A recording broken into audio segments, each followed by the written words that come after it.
bare-boned and beautifully dressed, wearing the elegance the living believed could save them. Her skull smiled beneath the fine hats and flowers, because no amount of gold could buy exception. She did not speak at first.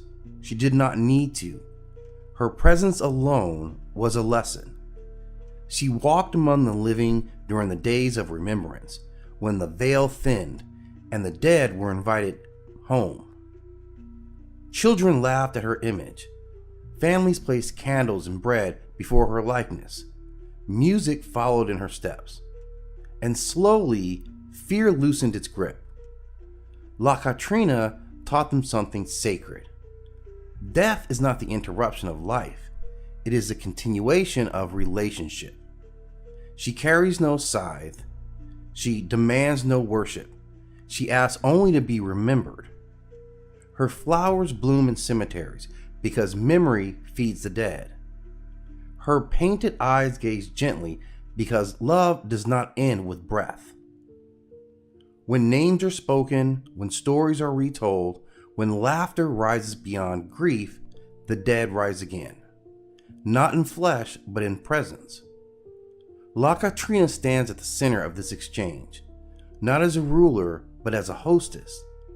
She welcomes the ancestors. She reminds the living to eat, to drink, to dance, to live fully while breath still remains. Her smile is not mockery, it is mercy.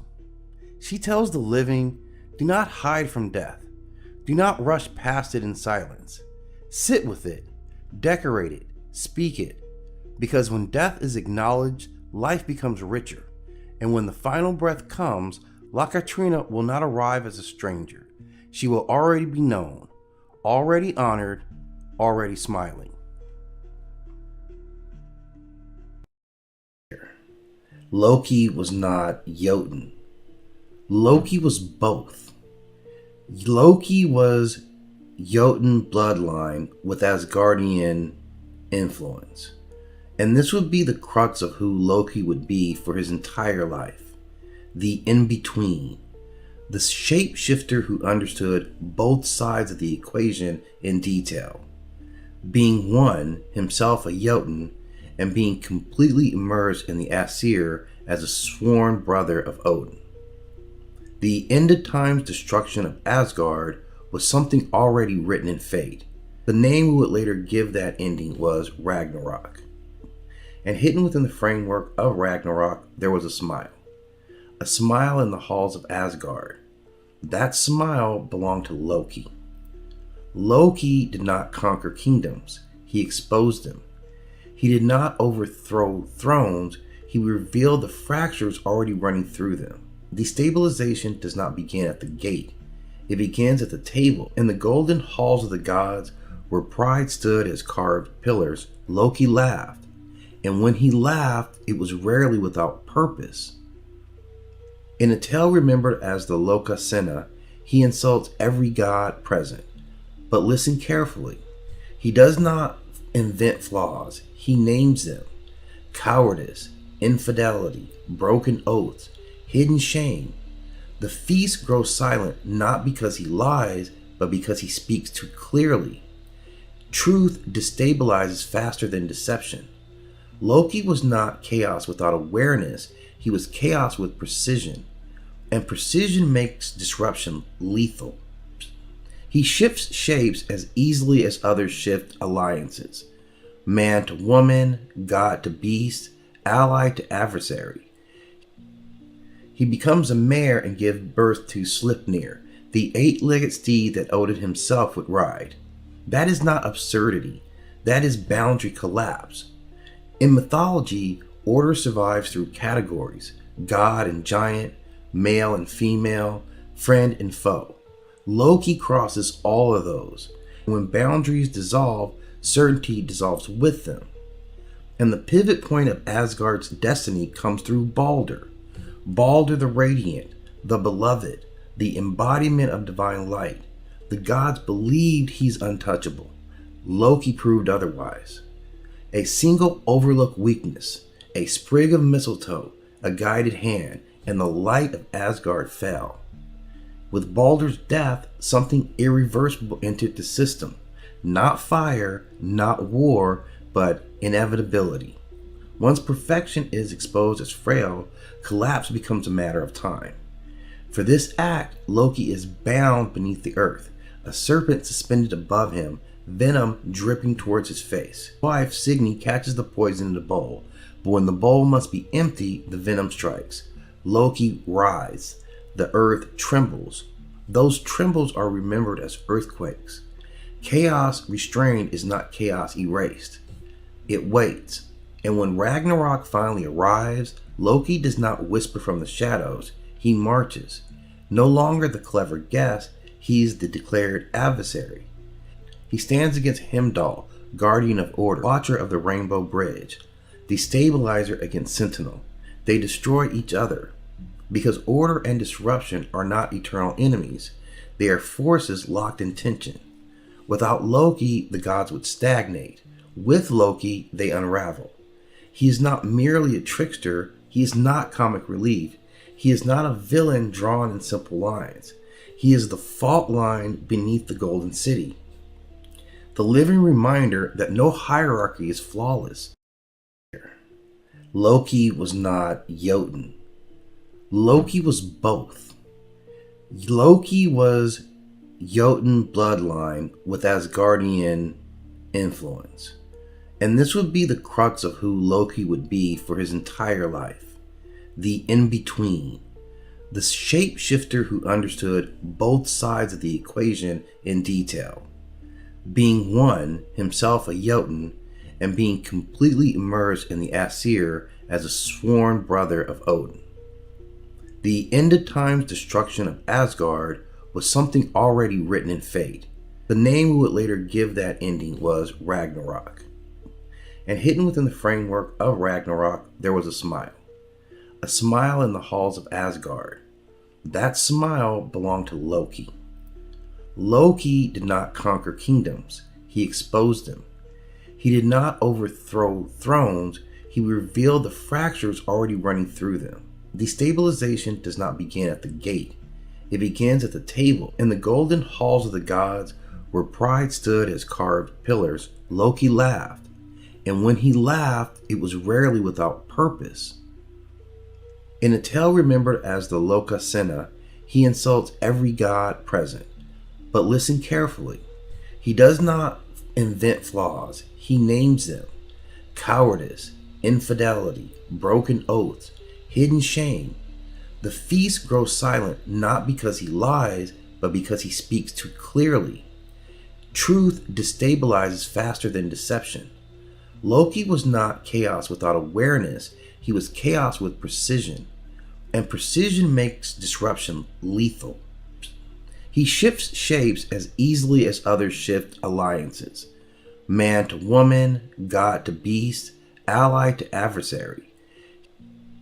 He becomes a mare and gives birth to Sleipnir, the eight-legged steed that Odin himself would ride. That is not absurdity. That is boundary collapse. In mythology, order survives through categories: god and giant, male and female, friend and foe. Loki crosses all of those. When boundaries dissolve, certainty dissolves with them. And the pivot point of Asgard's destiny comes through Baldur. Baldur the Radiant, the Beloved, the embodiment of divine light. The gods believed he's untouchable. Loki proved otherwise. A single overlooked weakness, a sprig of mistletoe, a guided hand, and the light of Asgard fell. With Baldur's death, something irreversible entered the system. Not fire, not war, but inevitability. Once perfection is exposed as frail, collapse becomes a matter of time. For this act, Loki is bound beneath the earth, a serpent suspended above him, venom dripping towards his face. His wife, Signy, catches the poison in the bowl, but when the bowl must be empty, the venom strikes. Loki writhes. The earth trembles. Those trembles are remembered as earthquakes. Chaos restrained is not chaos erased. It waits. And when Ragnarok finally arrives, Loki does not whisper from the shadows. He marches. No longer the clever guest, He is the declared adversary. He stands against Heimdall, guardian of order, watcher of the Rainbow Bridge, the stabilizer against Sentinel. They destroy each other, because order and disruption are not eternal enemies. They are forces locked in tension. Without Loki, the gods would stagnate. With Loki, they unravel. He is not merely a trickster. He is not comic relief. He is not a villain drawn in simple lines. He is the fault line beneath the Golden City. The living reminder that no hierarchy is flawless. Graves with fire. When the drums fall silent and the earth is freshly turned, she arrives. Not from the sky, not from the sea. From the grave itself. Mermnon Brigitte walks where the dead are laid, where names are carved into stone and forgotten by the living. She is the keeper of the cemetery, the one who knows every grave by touch, every bone by memory. Fire follows her steps, not to destroy, but to purify. She laughs loudly because death does not frighten her. She drinks, she curses, she dances among the tombs, because grief must breathe, or it rots the soul. Mermnon Brigitte is the wife of Baron Samedi, but she is no shadow to him. Where he opens the door, she decides what happens next. She listens to the dead, to the woman who was beaten and buried in silence, to the child whose name was never spoken again, to the man whose blood was spilled without justice. The dead do not whisper to Mermnon Brigitte, they demand. And when wrong has been done, she remembers. Her fire is not rage without reason. It is fire of correction. The fire that burns sickness out of flesh. The fire that turns curses back on those who earn them. The fire that protects the innocent and punishes the cruel. She heals with the same hands she destroys with, but justice is not gentle. When she mounts a body, her voice becomes sharp, raw, unfiltered. She swears, she laughs, she tells the truth without apology. Those who approach her with respect receive protection, healing, and strength. Those who mock her, exploit the dead, or harm the powerless learn quickly why the cemetery is not a place of weakness. Mermnon Brigitte stands between worlds, feet planted among bones, head crowned with fire. She is proof that death does not belong to fear, that spirits remember, that injustice does not escape consequence. And when the living forget, when the powerful believe they are untouched, when crimes are buried with bodies, Mermnon Brigitte walks the grave at night, igniting candles that cannot be blown out, because the dead are never silent, and she is always listening.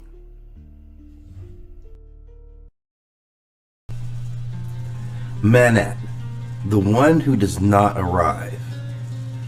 The world still moves. Caravans cross the dust-choked roads. Merchants count their goods.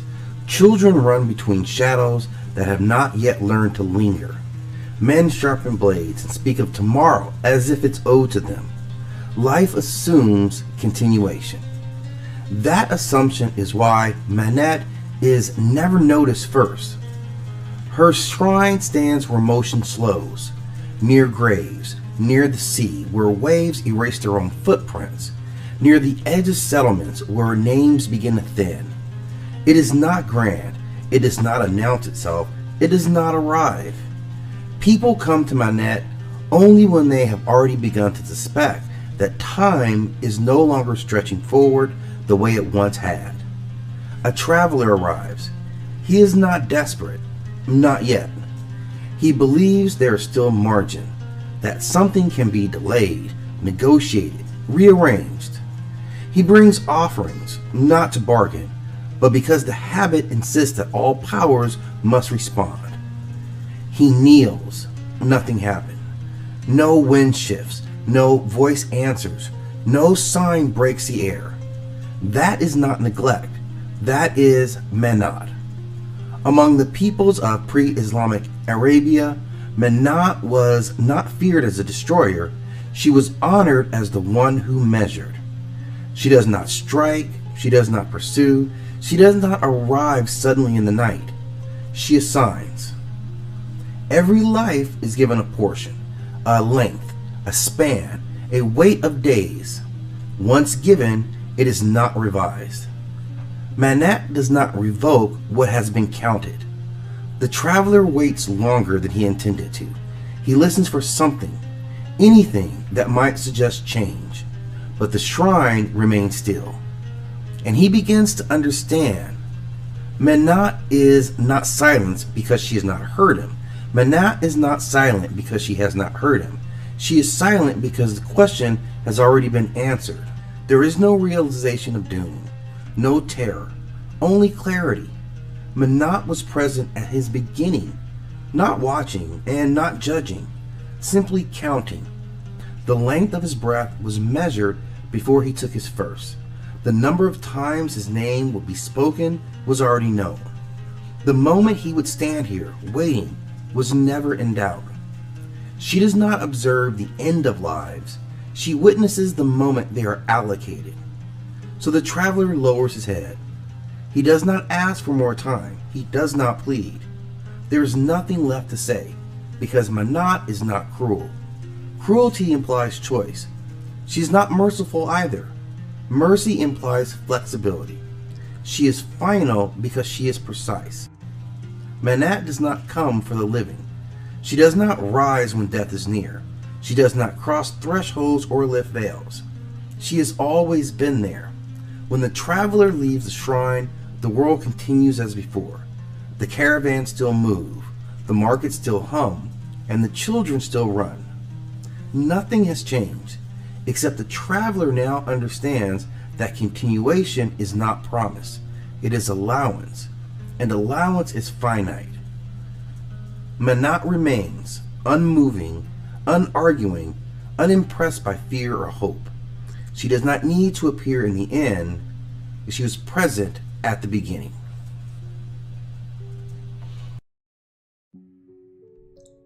Mara, the Lord of Obstruction.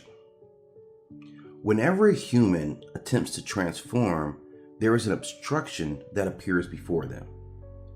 Before they can actually reach clarity, this obstruction shows its face. And this obstruction had a name: Mara. He was not born of flame, he was born of hesitation. Whenever a being reached beyond comfort, whenever someone questioned the script of their life, whenever consciousness trembled at the edge of expansion, Mara stirred. He was not hatred, he was gravity. Mara ruled no visible kingdom, no throne carved in stone, no armies marching through cities. His domain was subtle. He ruled inertia. He ruled habit. He ruled the gentle, suffocating comfort of repetition. Under his influence, beings rose, worked, desired, aged, died, and returned again. He did not need chains. Craving was chain enough. He did not need prisons. Identity was prison enough. And so, as long as beings clung to their desire, fear, and self-image, Mara's sovereignty remained unchallenged. For ages uncounted, no one truly threatened him. Many prayed, many performed rituals, many worshipped gods, but few sought to wake up from the dream entirely, until one did. The vow beneath the tree. In the forests of North India, a prince turned wanderer sat beneath a fig tree. His name was Siddhartha Gautama. He had tasted luxury. He had tasted starvation. He had walked both extremes and found neither to be sufficient. Now he made a vow: I will not rise from the seat until I see reality as it is. The earth heard him. The wind paused. The unseen realm shifted. And in his shadowed dominion, Mara felt something rupture. A crack in the foundation of sleep. If one being pierced illusion completely, others would follow. If others followed, craving would weaken. If craving weakened, Mara's rule would thin. And this could not be allowed. The Silk Strategy. Mara did not begin with violence. Violence is crude. He began with warmth. The night air softened. The ache in Siddhartha's body eased. Memories bloomed like golden flowers. Palace corridors, perfumed chambers, music and moonlight, his beautiful wife's face, his children's small hands. Not lust, not greed, relief. Mara's daughters appeared, embodiments of longing and beauty. They circled him like living poetry. You have done enough. You have suffered enough. Awaken tomorrow. Comfort is the most elegant trap because it does not look like defeat. It looks like mercy. But Siddhartha watched. He saw desire rise. He saw it pass, like a cloud dissolving in open sky. The daughters' beauty flickered. Their forms thinned. The silk net fell away, and Mara's gaze sharpened. The Iron Storm. If comfort failed, fear would rise. The sky blackened. Thunder split the heavens. From the earth surged Mara's enemies, beings of nightmare, tusked war elephants, archers whose arrows carried doubt and despair. Lightning struck the ground before the Bodhi tree. The forest roared in terror. Mara towered over chaos and declared, "This seat belongs to me." He claimed dominion over birth and death, over sorrow and longing, over the endless cycle of becoming. "Who are you," he thundered, "to step beyond my law?" Arrows flew toward Siddhartha, and as they neared him, they transformed into lotus petals. Spears became beams of light. The storm shattered against stillness. Fear cannot conquer a mind that does not cling to survival. Mara's armies dissolved into smoke. The sky cleared, silence returned. Only one weapon remained. The blade of doubt. Mara approached alone. No daughters this time, no army. Only him and only his presence. Calm, vast, patient. He stood before Siddhartha and asked the question that breaks empire. Who will testify that you deserve awakening? It was not shouted, it was whispered. Legitimacy, authority, validation. You sit here claiming freedom beyond gods and kings, but who bears witness to your right? The cosmos stilled, because doubt is sharper than any spear. Comfort tempts the body, fear shakes the nerves, but doubt pierces identity. If Siddhartha sought permission from the heavens, if he looked upward for approval, Mara would win. Because Mara thrives whenever awakening depends on external validation. Siddhartha did not look to the sky. He did not summon deities. He did not argue. He reached down and touched the earth. The earth remembers. His fingers pressed into the soil, simple, unadorned, and the earth answered. It trembled, not in destruction, but in recognition. The ground bore witness to lifetimes of compassion, effort, discipline, and intention. Rivers remembered. Mountains remembered. The soil remembered. No authority beyond reality itself was needed. The earth itself testified. Mara staggered, for obstruction cannot stand where direct knowledge exists. Doubt cannot survive contact with clarity. Mara did not explode. He did not burn. He simply faded, like mist dissolving into morning light. The secret truth of Mara. There is a deeper myth. Mara was never destroyed. He cannot be destroyed because he is not an enemy. He is simply a threshold. He arises when consciousness approaches breakthrough. When someone tries to end addiction, Mara appears. When someone leaves a false life, Mara appears. When someone chooses truth over comfort, Mara appears. First with warmth, then with fear, then finally with the whisper. Who do you think you are? He is obstruction. He is not punishment. He is simply there to test. For awakening that can't withstand comfort, fear, and doubt is not awakening at all. Mara in every age. In ancient forests, he used daughters and storms. In modern cities, he uses distractions. Endless noise, endless scrolling, endless comparison. Comfort as sedation. Identity as armor. He does not need armies. He has convenience. He possesses control of algorithms. He has doubt disguised as humility. And yet, the pattern never changes. Some will rise before dawn. Some will accept the whisper, but some will remain seated. Some will refuse comfort. Some will endure the fear. Some will meet doubt without asking permission. And when they do, Mara fades again. The dawn. As the first light touched the horizon, Siddhartha opened his eyes. Not as a prince anymore, not as an ascetic, but as Buddha, the truly awakened one. The Bodhi tree stood silent witness.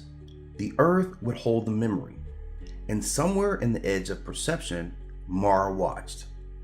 Not furious, not even broken, but patient, because he knows most beings will not endure the final whisper.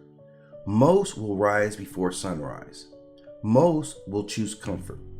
But every so often, someone does not move. And on that night, obstruction almost ruled forever, but clarity held. And in that moment, the world itself changed.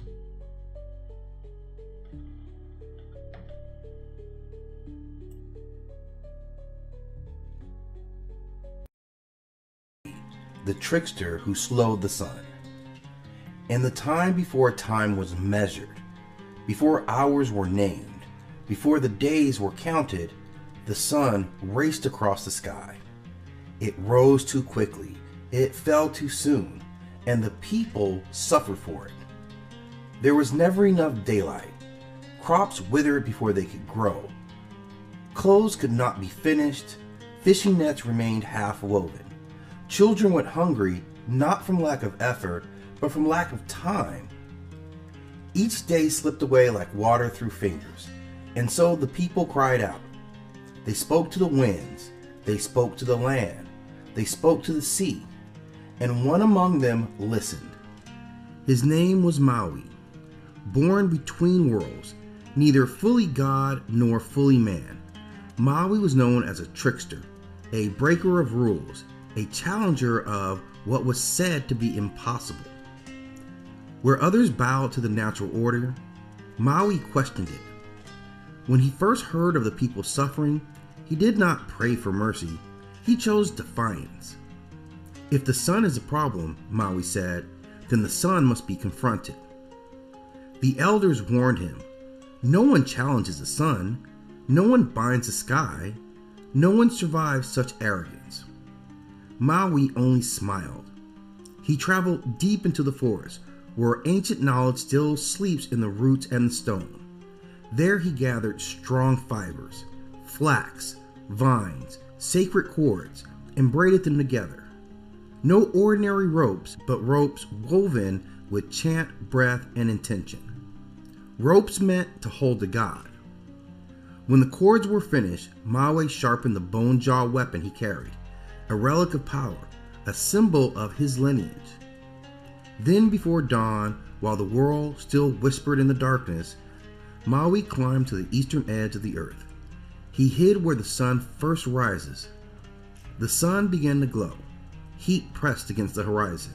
And then the sun emerged, blazing, proud, unstoppable. As it climbed, Maui leapt from his hiding place. He cast the ropes. One wrapped around the sun's arms. Another bound its body. Another caught its blazing path across the sky. The sun roared. The light burned. The heat scorched the land, but the ropes held. The sun struggled, furious and unyielding, until Maui struck. Again and again. Not to destroy, but to teach. "Listen," Maui said, his voice steady against the fire. "You race too high. You leave the people in darkness. You steal their labor, their food, their lives." The sun resisted. It had never been challenged before, never been bound, never been told no. But even the sun must answer when the balance of the world is broken. At last, weakened and humble, the sun agreed. It would slow its journey. It would stretch the day.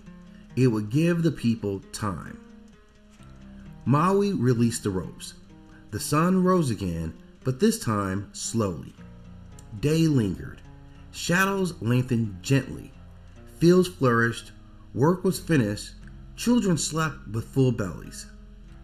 And time, for the first time, belonged to humanity. Maui did not stay to be praised. Tricksters never do. He vanished into story, into chant, into memory. But every long day, every lingering sunset, every moment where the light holds just a little longer, that is Maui. Not the one who feared the gods, but the one who reminded them that humanity too has needs. And sometimes even the sun must be told to slow down.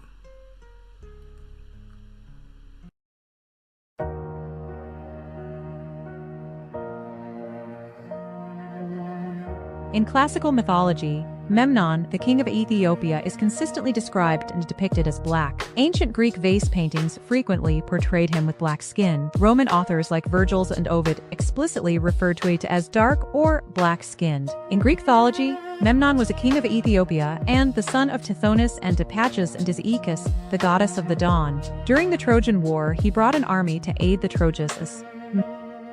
Memnon is most famous for killing Antilochus, the son of Nestor. Seeking revenge for his fallen companion, Achilles challenged Memnon to single combat. Although warned that his own death would soon follow Memnon's, Achilles accepted the challenge. In the duel, Achilles slew Memnon by driving a spear through his chest. The death of Memnon mirrors the earlier death of Hector, another defender of Troy whom Achilles killed to avenge the death of Patroclus. After Memnon's death, Zeus was moved by the grief of Eos and granted her son immortality. The story of Memnon's final battle was told in the lost epic Aethiopis, believed to have been composed during the 7th century BC. His death was later described by Quintus of Smyrna in the Post-America, and by Philostratus in the Imaginings. Roman-era writer Dictys Cretensis records that Memnon arrived at Troy with a vast army of Indians and Ethiopians, numbering in the thousands and equipped with many different kinds of weapons. According to the account, the army exceeded even Priam's greatest hopes. Strabo preserves a tradition attributed to Simonides that Memnon was buried near Paltus in Syria.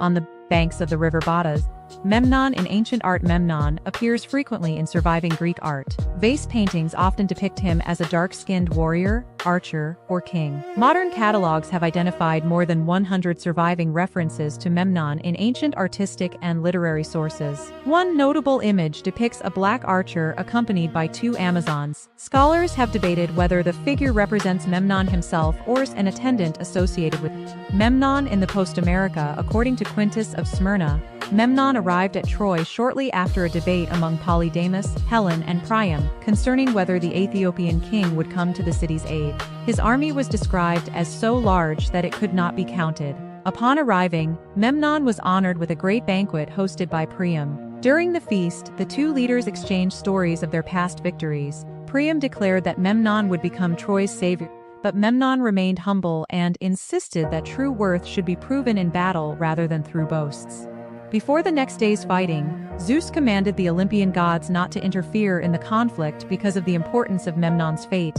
In battle, Memnon killed Antilochus after Antilochus had slain Memnon's companion Aesop. Nestor attempted to challenge Memnon despite his age, but Memnon refused, believing it dishonorable to fight an elderly warrior. His respect for Nestor reflects the heroic values often associated with Achilles himself.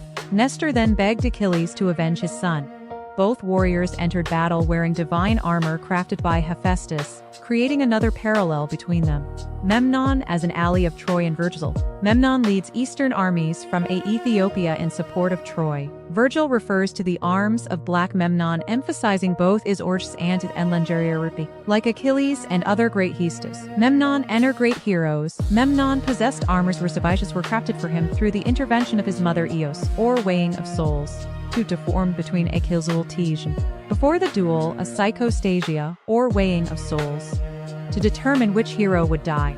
Both warriors were granted extraordinary strength and endurance so that the entire battlefield could witness their clash. Eventually Achilles struck Memnon through the heart, causing the Ethiopian army to flee. According to later traditions, the gods transformed drops of Memnon's blood into a river. His loyal followers who remained behind to honor him were changed into birds known as the Memnonides, which continued to Zeus to restore her cleanse his tomb. Eos pleaded with Zeus to restore her son to life.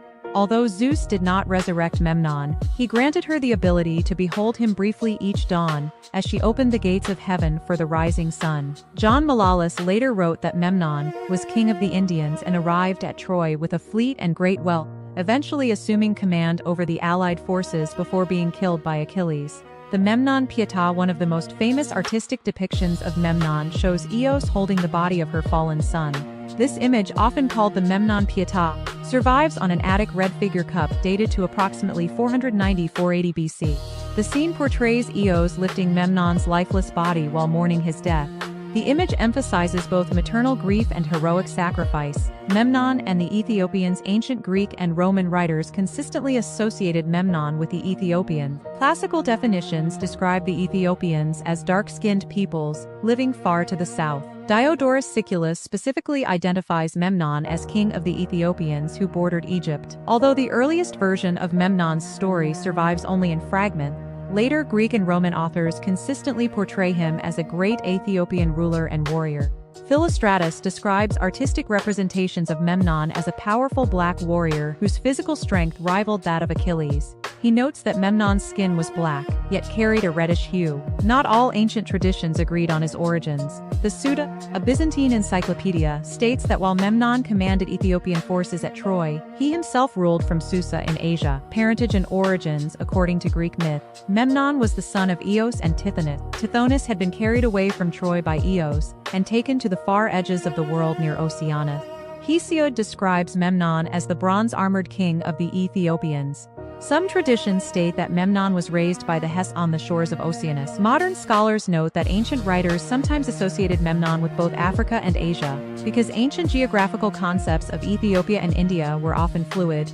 Memnon developed a dual identity in classical literature. Roman writers, however, consistently described him as black-skinned. Following his death, Eos mourned deeply. Some traditions state that she darkened the light of the sun and called upon night to conceal her recovery of her son's body. With the aid of Hypnos and Thanatos, Memnon's remains were carried back to Ethiopia. Eos then begged Zeus to make Memnon immortal, a request that Zeus granted.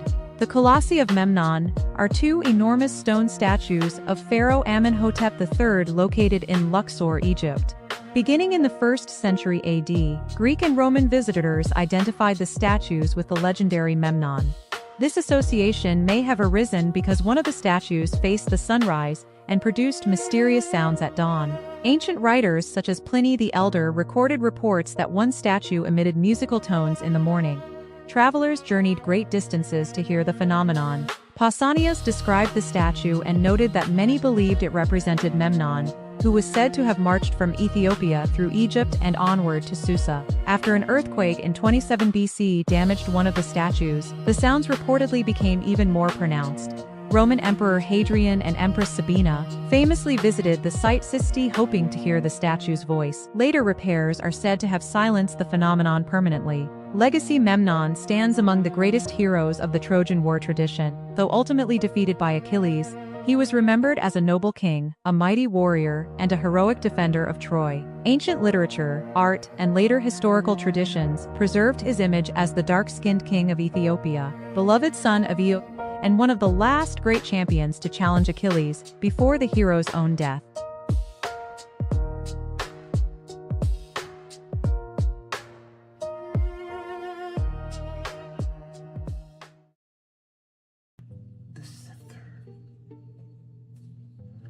the singing colossus of Memnon, when a black king spoke at dawn.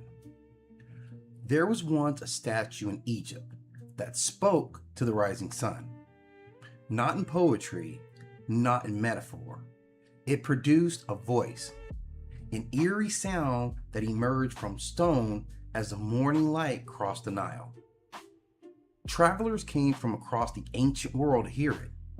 Generals, governors, poets, and emperors stood beneath its enormous shadow, waiting for sunrise. Some heard a whistle. Some heard the snapping of lyre string. Others described the sound as metal being struck deep inside the earth. But those who believed in the old stories heard something else. They heard a son calling for his mother.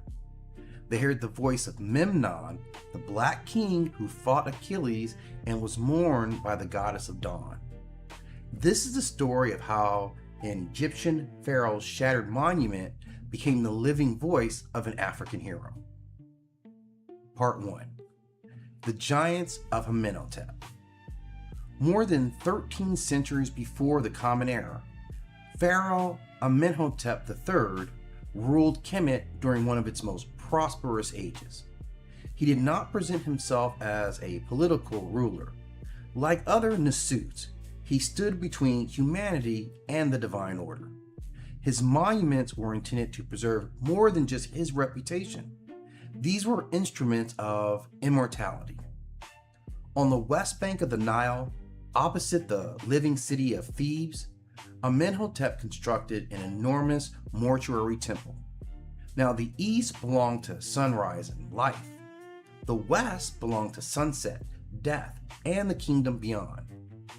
At the entrance of this sacred complex, two giant seated images of Amenhotep were raised from quartz stone.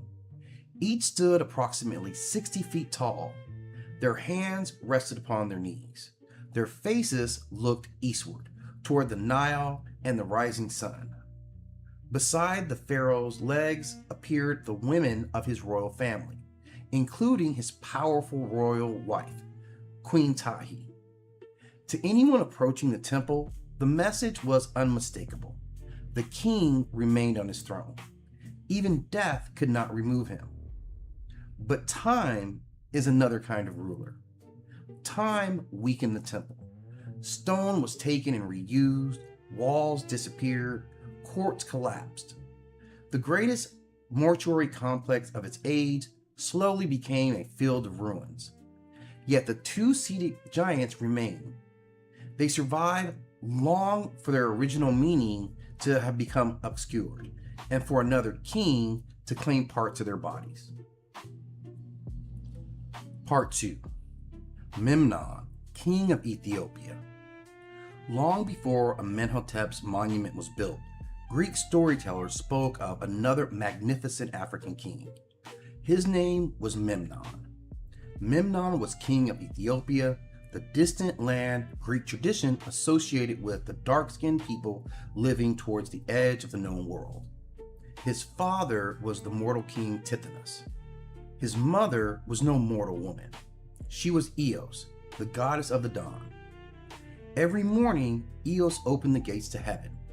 Rosy light spread across the sky as she announced the coming of the sun. But behind the beauty of every dawn lived the sorrow of a mother who knew that divine blood could not completely protect her son from mortal fate. When the Trojan War entered its final and bloodiest days, Memnon came to defend Troy. He did not arrive as an assistant, a servant, or a wandering mercenary. He came as a king at the head of an army, wearing divine armor forged by Hephaestus.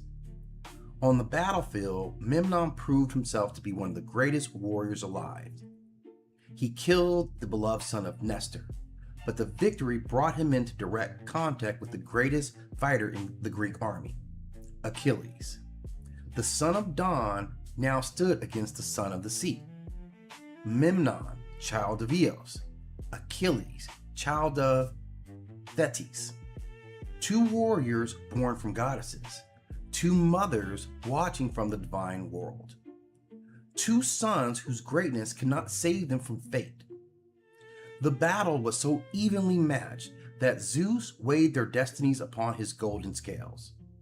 Memnon's fate descended. Achilles struck the fatal blow. And when Memnon fell, Eos filled the morning sky with grief.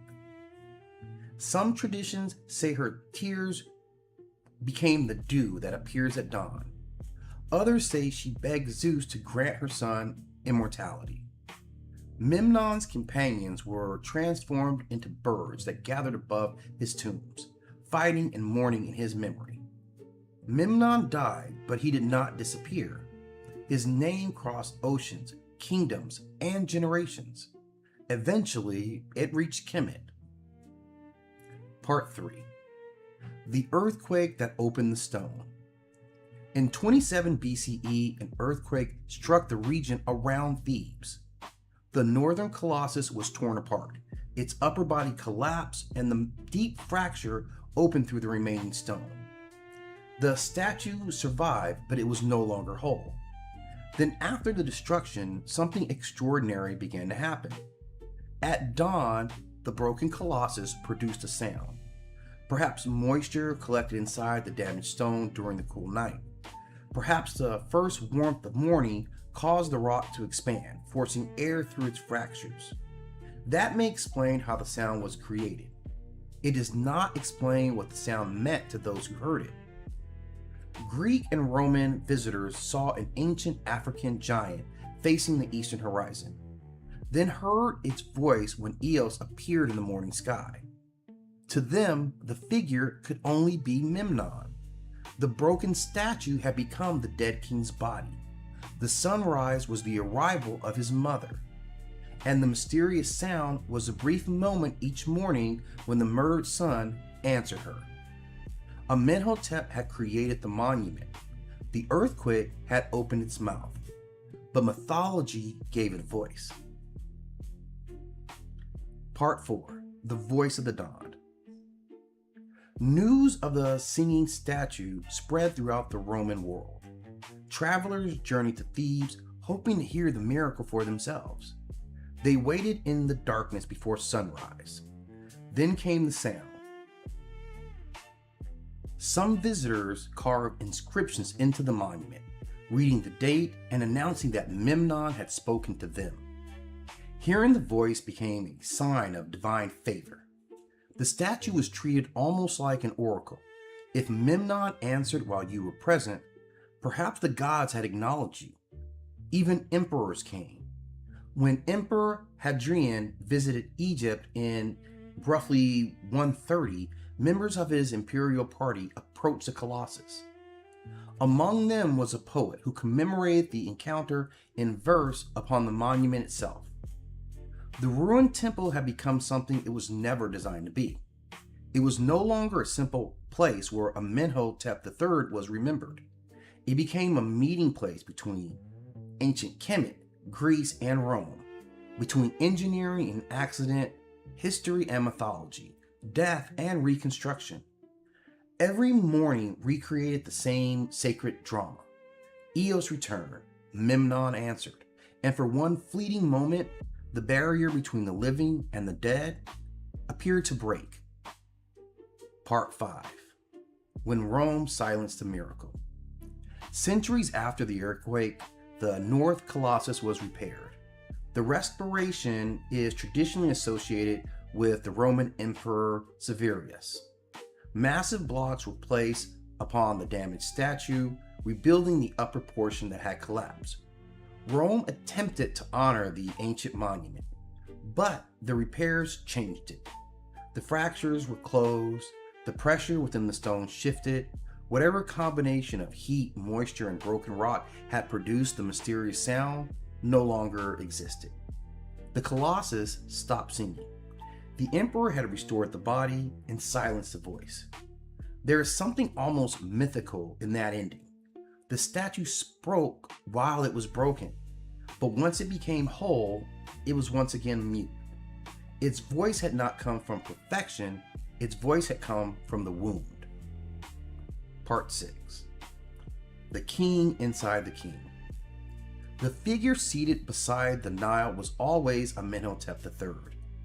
The Egyptians did not build a statue of Memnon, and the monument existed centuries before the Greek accounts of the Trojan War were even written down. Historically, calling it Memnon is a case of mistaken identity. Mythically, however, something more important and more powerful occurred. One black king was remembered through the body of another. Amenhotep III supplied the stone, the colossal image of the African kingship facing the rising sun. Memnon supplied the story, the fallen African warrior whose divine mother returned every morning to mourn him. The earthquake joined them. Inside that single monument lived two forms of immortality. Amenhotep attempted to conquer death through architecture. Memnon conquered death through memory. The statue endured because of stone. The hero endured because people continued telling his story. And when the two became joined, the monument accomplished something neither history nor mythology.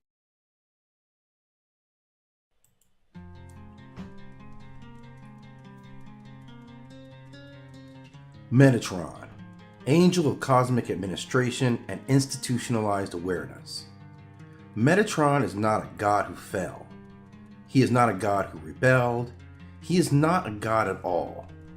Metatron is what happens when awareness is allowed to remain, but only on the condition that it no longer disrupts the system.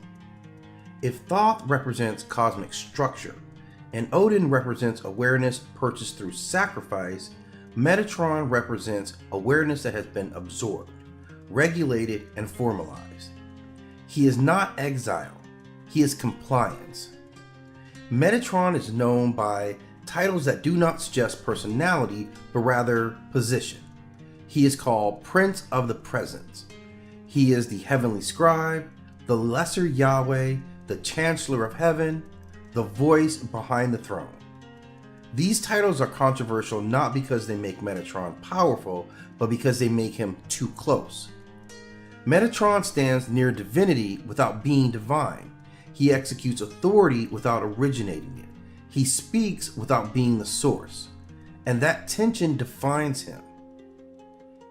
In Jewish mystical tradition, Metatron is often identified with Enoch, a man who walked with God. Enoch does not die, he is taken. But he does not return as a god, he returns as a function. Enoch makes Metatron not through rebellion or ambition, but through transformation into something useful to the cosmic order. And this matters. Metatron is awareness that is permitted to ascend, but only by surrendering autonomy. Now, what Metatron governs? Metatron does not govern creation. He does not govern destruction. He does not govern judgment. He governs administration.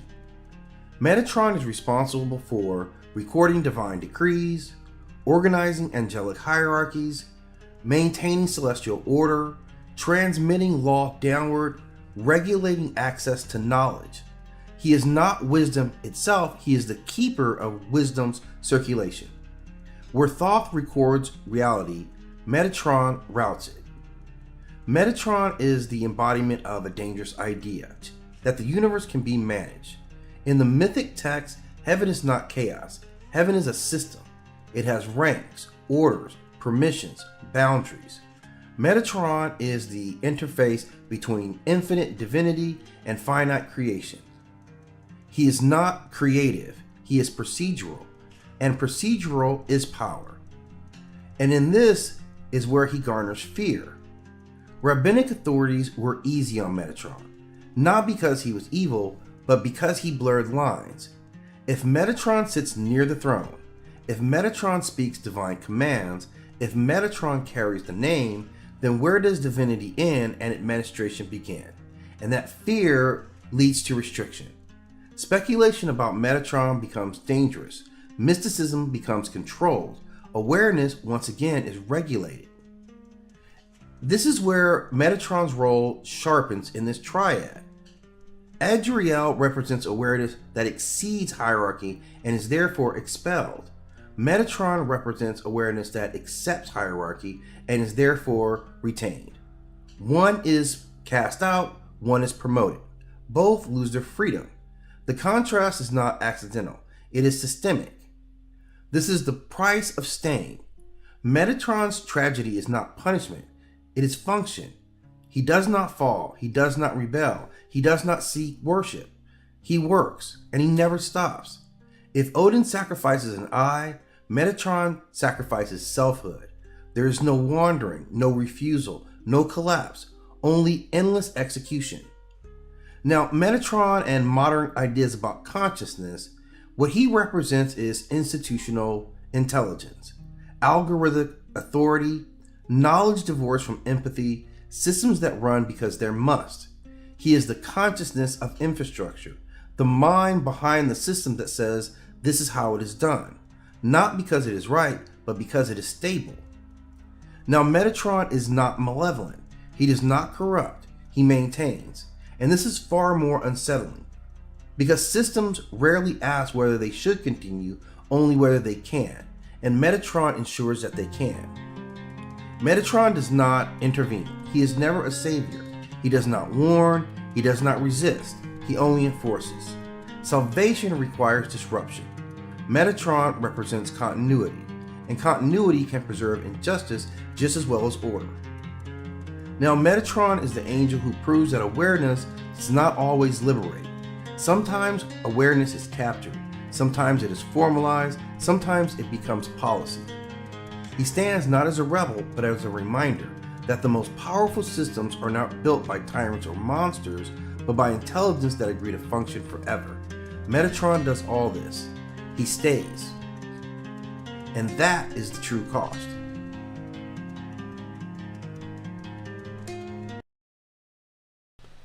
Mokosh, she who holds the threads, a Slavic myth. Before fate was spoken aloud, before destiny was written in words, there was Mokosh. She does not sit above the world. She does not rule from the sky. She is not thunder, and she is not flame. Mokosh is found closer to the ground, where hands touch soil, where feet grow tired, where life is shaped slowly, one motion at a time. She is the keeper of threads, not the sharp blade that cuts them. And in the quiet places of the old forest, where the air is damp and the earth remembers every footstep, it is said that Mokosh sits at her loom. She weaves not cloth, but lives. Each thread is a moment. Each strand is a breath taken, without knowing what comes next. Each knot is a choice remembered, not judged, not corrected, only placed. Here, nothing is rushed. Nothing is wasted. Mokosh does not punish. She does not reward either. She does not pull the thread tight or let it fall loose without reason. She simply records. When people sleep, she works. When villages grow quiet and fires burn low, her loom continues its steady rhythm. A sound too soft to wake the mind, but strong enough to hold the world together. When hands spin wool or flax, they echo her labor. When fingers learn the motion of weaving, they remember something older than language. Mokosh teaches that fate is not a sudden fall, but a slow gathering. What is repeated becomes strong. What is neglected grows thin. What is pulled too hard will fray, and what is held too tightly will lose its shape. She governs patience, because patience is the shape of endurance. In old Slavic lands, Mokosh was honored not with towering temples, but with care, with clean floors, with honest work, with the steady keeping of promises that no one else could see. She was honored in the quiet dignity of daily life, in spinning and mending, in the acceptance that not all things can be hurried into being. To forget Mokosh is to forget that life is built by hands, not all at once, but again and again. She is present in the spinning wheel, in the rhythm of breath, in the slow work of becoming what one already is. She teaches that fate is not the enemy to be fought, but a pattern to be understood. When storms come, she does not shout them away. She simply waits. When sorrow comes, she does not deny it. She simply weaves it in. The thread darkens, but it does not break. And when joy appears, she does not cling. She allows it to pass through the loom, brightening the pattern for a time before settling back to memory. Mokash reminds us that fate is not a chain, and it's not a prison. It is a fabric, strong enough to hold, soft enough to move, shaped by every motion made in silence. As night deepens, as the world grows slower, the loom does not stop. Thread by thread, moment by moment, she continues her work, not to control, not to command, but to hold. And in that holding, all things are allowed to rest.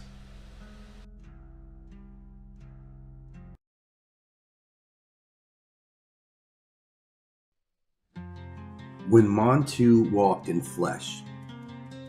Now there are gods who speak, and there are gods who arrive. Montu does not whisper into your dreams. He does not guide. He will not comfort you.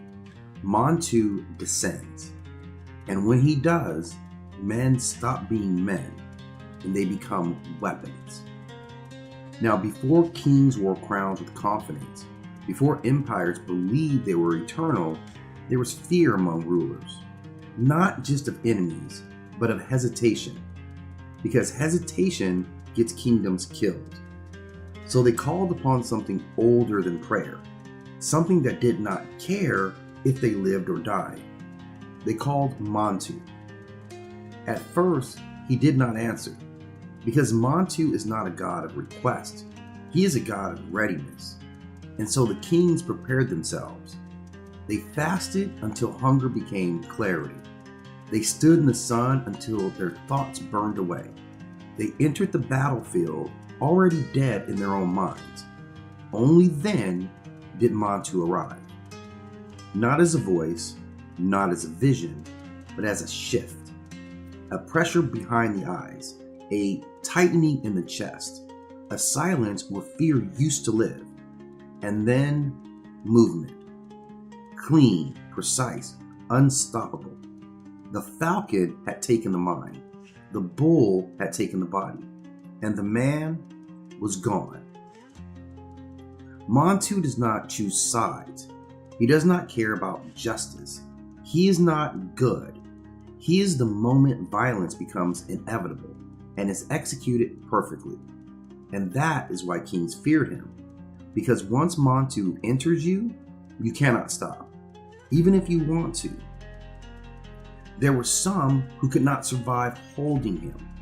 Their bodies broke, their minds shattered. So priests found another vessel, the bull. Massive, unquestioning, grounded in its flesh. The butch's bull did not resist Montu. It was Montu. And when it walked, even kings stepped aside, because that was the god, without any illusions of control.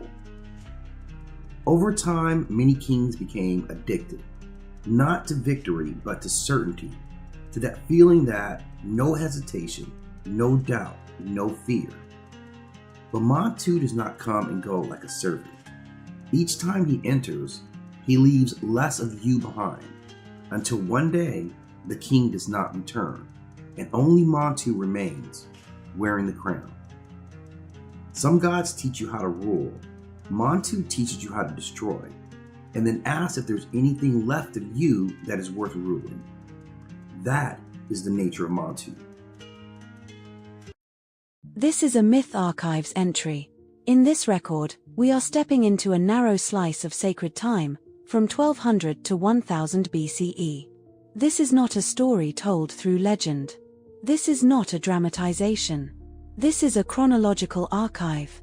Across these 2 centuries, civilizations are consolidating their gods. Pantheons are structuring themselves. Divine hierarchies are forming. Sacred law is tightening. War gods rise. Judgment becomes formalized. Time itself becomes divine. In Mesoamerica, the feathered serpent takes symbolic shape. In Kemet, order and measurement govern the afterlife. In Israel, exclusivity strengthens. In the Norse world, wisdom demands sacrifice. In Yoruba lands, iron becomes sacred. In Vedic India, time begins to devour all things. This is a period of consolidation, a period of definition, a period where myth becomes structure. The following is a documented timeline of developments within this era, year by year, location by location, event by event, and why each moment matters. This is Myth Archives. And this is a slice of time. 1200 BCE in early Mesoamerica, within Proto-Olmec and Olmec regions, the feathered serpent archetype begins appearing in ceremonial symbolism. Sky and earth are unified in sacred imagery. This becomes one of the foundational deity structures of the Americas. In the ancient Levant, early Israelite strongman hero traditions emerge. Divinely empowered warrior myths begin forming, laying groundwork for later Samson narratives. At the same time, the concept of Satan appears in Hebrew tradition, not as a rebel being, but as an accuser, a role within divine order. Adversarial testing becomes part of sacred structure.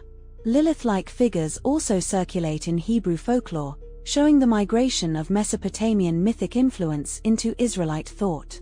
In Kemet, Thoth appears extensively in funerary texts, ensuring ritual precision and divine record-keeping. Marat is depicted as the principle of eternal justice, reinforcing moral balance beyond death. Seshat governs sacred measurement and accounting. Sobek becomes linked to judgment in the Duat, reinforcing consequence through powerful imagery. In Greece, the Olympian order consolidates.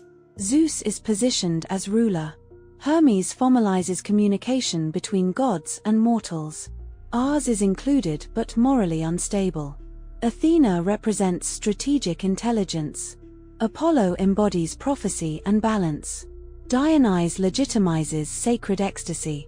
Pan remains outside full Olympian structure, preserving wild divinity. In Norse cosmology, Odin is established as All-Father, ruling through knowledge rather than brute force. In India, Yama's messengers are described, giving structure to the afterlife. Within early Hebrew tradition, divine knowledge is framed as transgression, linking awareness with obedience. Near Moab, in the Valley of Shittim, the Israelite encounter with Baal Peor marks a theological shift toward exclusivity. 1050 BCE in ancient Israel, the Nazirite vow defines Samson's strength. Power becomes conditional upon obedience and covenant. 1040 BCE Samson defeats the Philistines through supernatural strength, becoming a personalized instrument of divine intervention. 1030 BCE in Gaza, Delilah betrays Samson. Intimacy becomes the pathway to vulnerability. 1025 BCE Samson destroys the Philistine temple in death. Strength is reclaimed through sacrifice, restoring divine purpose.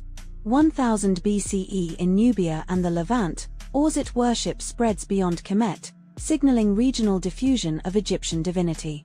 In Israelite theology, adversarial figures continue appearing as agents of divine testing. Apep in Kemet becomes formalized as embodiment of Isfet, cosmic disorder. In Yoruba lands of present-day southwestern Nigeria, Algun is venerated as divine blacksmith, linking iron, war, and civilization. Yemoja's worship expands across city-states, anchoring society through water and motherhood. In China, sword-bearing iconography becomes formalized, symbolizing judgment and authority. In the Norse world, Frigg is established as Odin's consort, reinforcing sovereign partnership.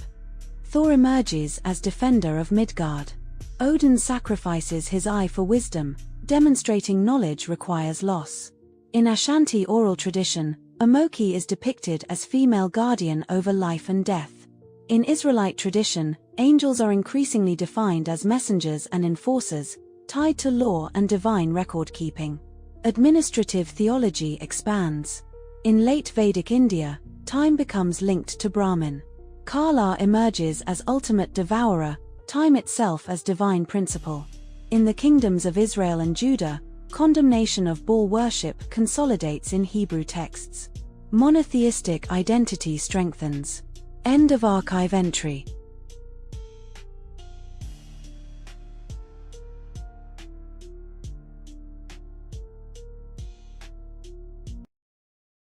Rain gods of the world.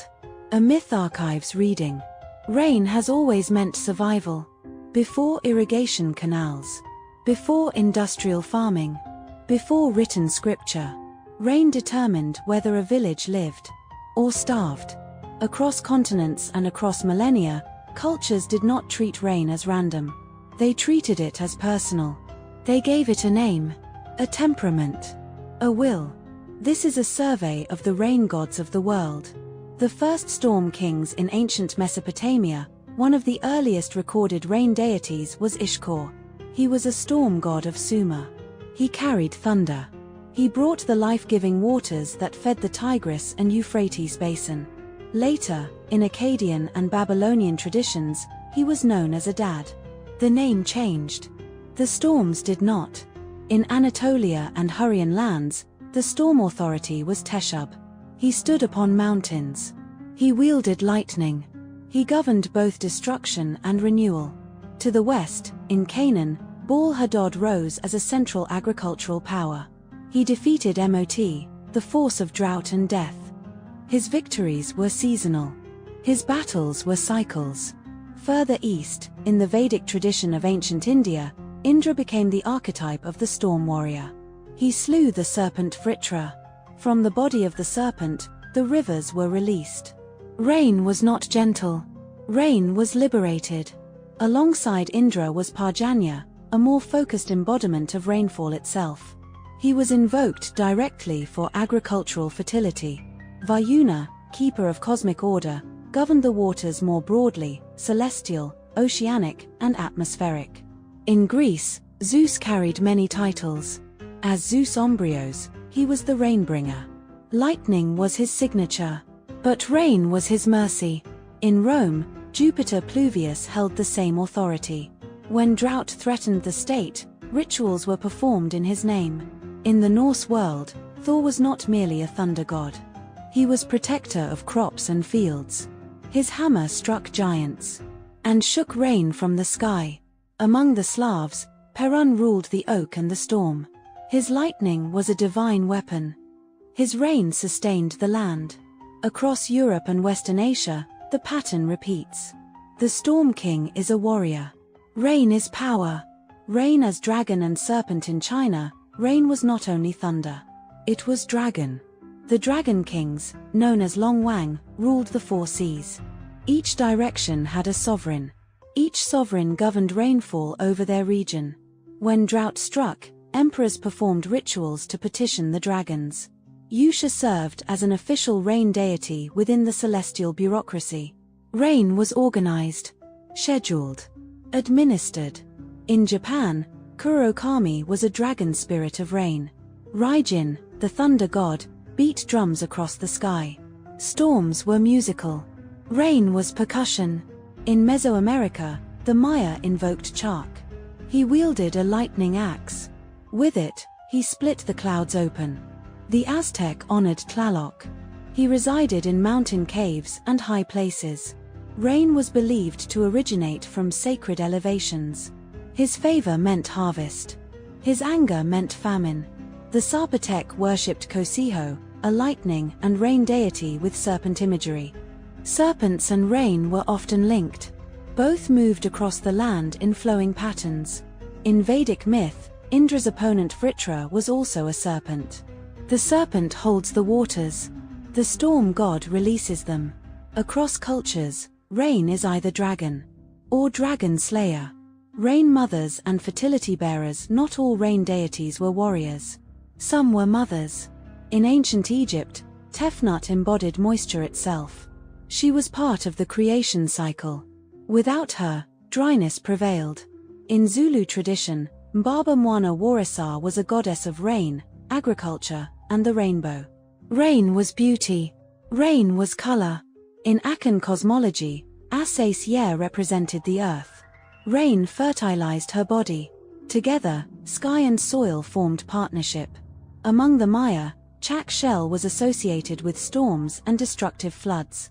Rain nourishes, but it also overwhelms. In Polynesian tradition, Tawira was lord of winds and storms. His anger shaped the atmosphere. In Hawaii, Lono governed rain and fertility during the Makahiki season. Rain was tied to peace cycles and harvest celebration. These traditions remind us, rain is not only force. Rain is intimacy between sky and earth. Sky fathers and high gods. Some cultures did not separate rain from the highest deity. Among the Kikuyu of Kenya, Nai was a supreme sky god associated with Mount Kenya. Rain descended from sacred elevation. In Finnish mythology, Ukko ruled thunder and seasonal rains. He was invoked to protect crops and ensure harvest. Among the Navajo, Tunainilii was a rain god with trickster qualities. Rain was unpredictable. Among the Lakota, Wakinian represented thunder beings. They were not singular gods, but powerful spirits. Rain was communal in the sky world. In Etruscan belief, Aplu carried storm authority that influenced later Roman interpretations. In Japan, Susanoo governed storms and sea.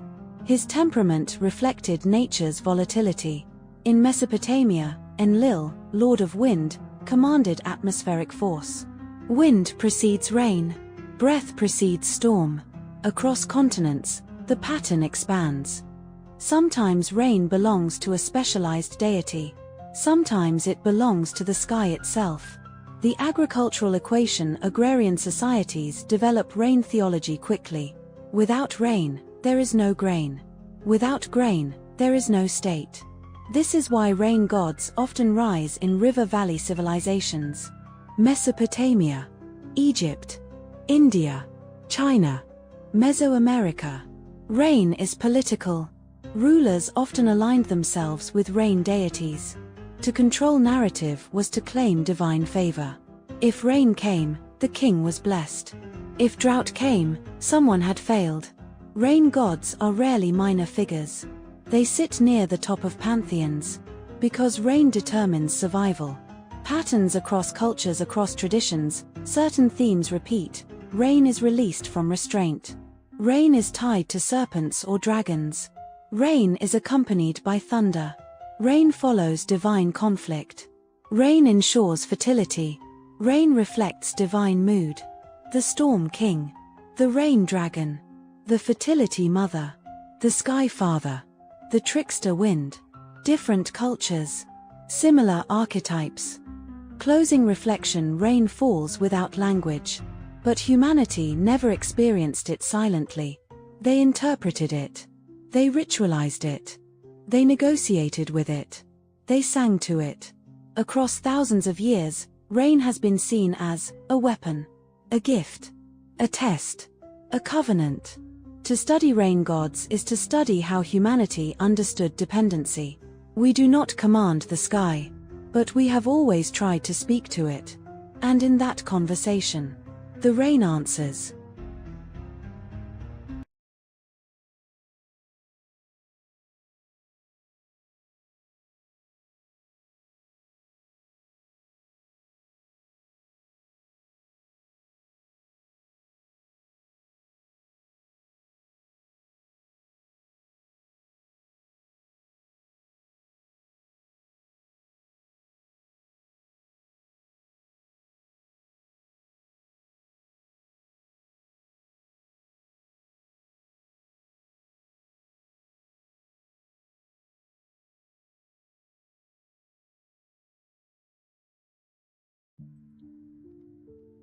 Amoki, the guardian at the threshold. When the last breath leaves the body, there is no scream, no fire, no sudden darkness. There is confusion. The world does not end, it simply loosens. The ground no longer feels solid. The sky no longer answers. Voices echo without mouths. This is the space between, and it is here that Amoke waits. She does not chase the dead. She does not summon them. She stands at the place all paths must cross, where the living world thins and the ancestral realm begins to breathe. Amoke is not hidden. She does not need to be. Those who arrive feel her before they see her. A pressure, a stillness, a certainty that movement without permission is no longer possible. She is the guardian of the threshold, the keeper of passage, the one who decides whether a soul may continue forward or must turn back. In the time before her, souls wandered. They drifted into forests. They clung to homes. They followed bloodlines without rest. The living could not sleep, and the dead could not settle. So order was required. Not punishment and not fear, but order. Amoke was appointed not to rule the dead, but to protect the boundary. She carried no weapons, because none is ever needed. Her power is not force, simply permission. She speaks few words. She does not ask who you were in life. She does not care for titles, wealth, or praise. She listens for balance. She listens for truth. For whether your spirit understands that it has ended one journey and must begin another. Those who resist, who cling to breath, to flesh, to unfinished hunger, feel the weight of her gaze. Not anger, but correction. They are guided back, returned to dreams, sent to resolve what was left undone. Now those who accept, they feel something entirely different. Relief. Their fear loosens. Their memories soften. The noise of the living world fades. Amoke opens the way. Rivers appear, paths unfold, voices of the ancestors rise, not calling, but welcoming. This is not judgment. This is transition. Amoke does not decide who is good or evil. She decides who is ready. Through her, death becomes sacred. Through her, chaos is guided, not destroyed. Through her, the worlds remain separate and whole. And every soul, whether king or child, must one day stand before her, not to beg, not to fight, but to listen. Because when Amoke steps aside, the ancestors are waiting, and when she does not, it is because the story is not yet finished.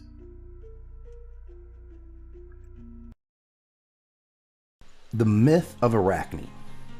Arachne is born in the land of Lydia, the daughter of a humble dyer of wool. She does not come from nobility. She is not taught by priests or temples, but what she has is skill. From a young age, her hands move with quiet certainty. Threads bend to her will, colors settle into patterns no one has ever seen before. Her weaving is not merely decorative, it's alive with detail, balance, and precision. People travel from distant towns just to watch her work. At first, they say her talent must be a gift from the goddess Athena, who is the patron of wisdom and weaving. But over time, as Arachne's reputation grows, people begin to speak differently about her. They say her skill does not resemble a gift. They say it surpasses the goddess herself. Arachne hears the rumors and does not deny them. She says plainly that she owes Athena nothing. She says if the goddess wishes to test her, she is welcome to do so. And Athena hears this. She comes to Arachne not in glory, but disguised as an old woman, leaning heavily on an old weathered staff. Her voice is calm, almost kind. She warns Arachne to show humility, to respect the gods, to withdraw her challenge. But Arachne refuses. She says skill should stand on its own. She says truth does not bow to authority. And then in that moment, the disguise falls away. Athena reveals herself, radiant and severe, and the true contest now begins. Two looms are set side by side. Athena weaves first. Her tapestry is perfect in structure and form. It shows the gods in all their splendor, majestic, orderly, unchallenged. Mortals who defy them are punished. And the message is clear. Power rules, and rebellion leads only to ruin. And then Arachne weaves. Her hands move swiftly, confidently, without any hesitation. And her tapestry tells a different story. She shows the gods as they truly behave. Zeus disguising himself to deceive mortal women, gods abusing power, betraying trust, breaking the very rules they demand others obey. There is no distortion in this, no exaggeration, only accuracy. When the tapestries are finished, the difference is unmistakable. Athena's work is truly flawless, but Arachne's is flawless as well. But Arachne's tells a truth that Athena cannot tolerate. The goddess inspects the weaving closely, looking for an error, but of course she would find none. And in that moment, Athena understands that she is not lost because of weakness, but because of honesty. Enraged, she tears Arachne's tapestry apart. She strikes the girl, destroying the work that exposed the gods. In despair, Arachne collapses. In some tellings, she attempts to end her life, unable to bear the loss of her art and her dignity. But Athena would stop her, not out of mercy, but to deliver judgment. She transforms Arachne into a spider. Her body shrinks, her limbs twist, her fingers become legs, her loom becomes instinct. And finally, the goddess speaks again in her true form. Arachne will weave forever, but she will never again be praised. Her work will be hidden in corners and shadows. Her name will be remembered, but her voice will be gone. And so the spider weaves, thread after thread, pattern after pattern, silent, persistent, unacknowledged. The gods retain their authority, and the truth remains, but small, overlooked, and easy to dismiss. And the world moves on.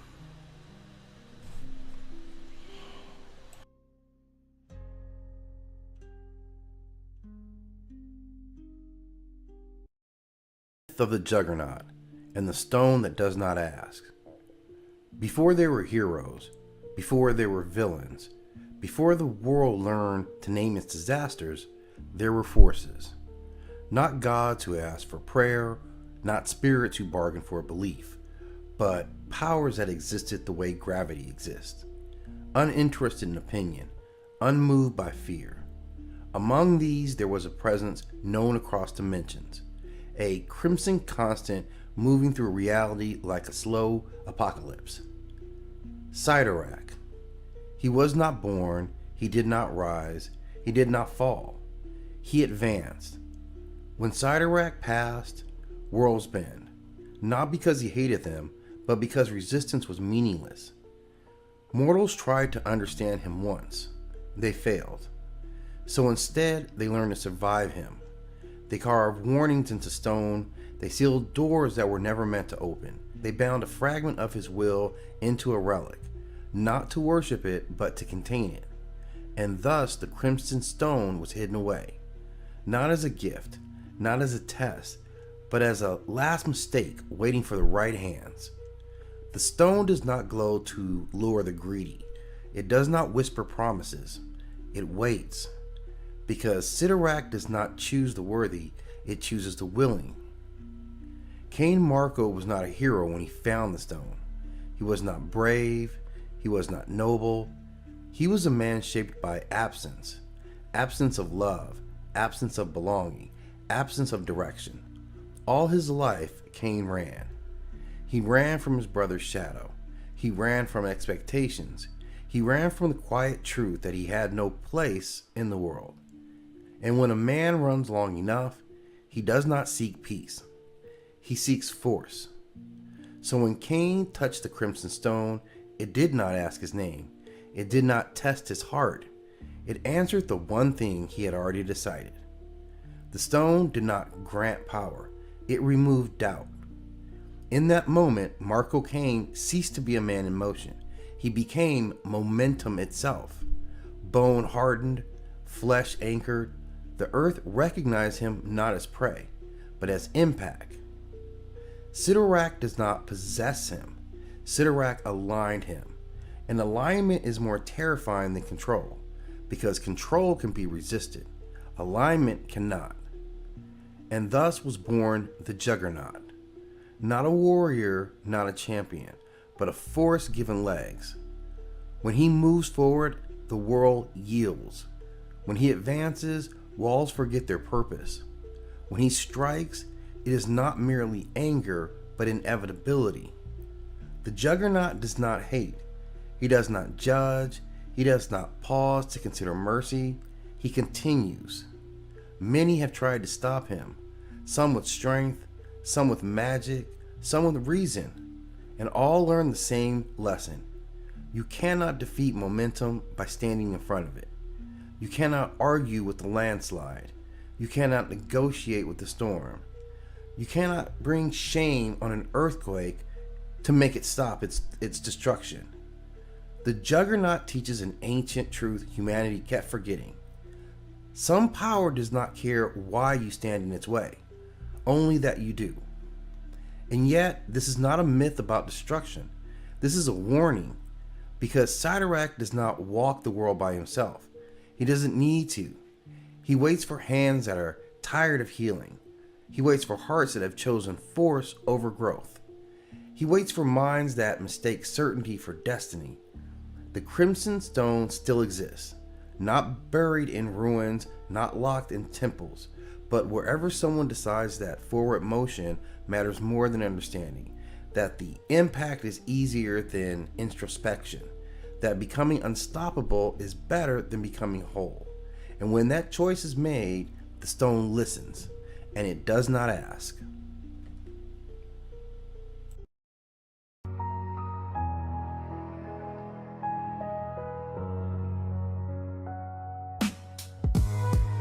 Prime Earth, also known as Earth Zero, is the primary universe depicted in modern DC Comics. It was formed by the temporal merging of the disparate DC Vertigo and Wildstorm universes in an effort by Pandora and the Flash to restore the timeline to its intended nature in the aftermath of the Flashpoint event. It was later revealed that Dr. Manhattan used the cosmic upheaval to remove 10 years from the continuity, an action that had wide-ranging and unexpected consequences on a massive scale.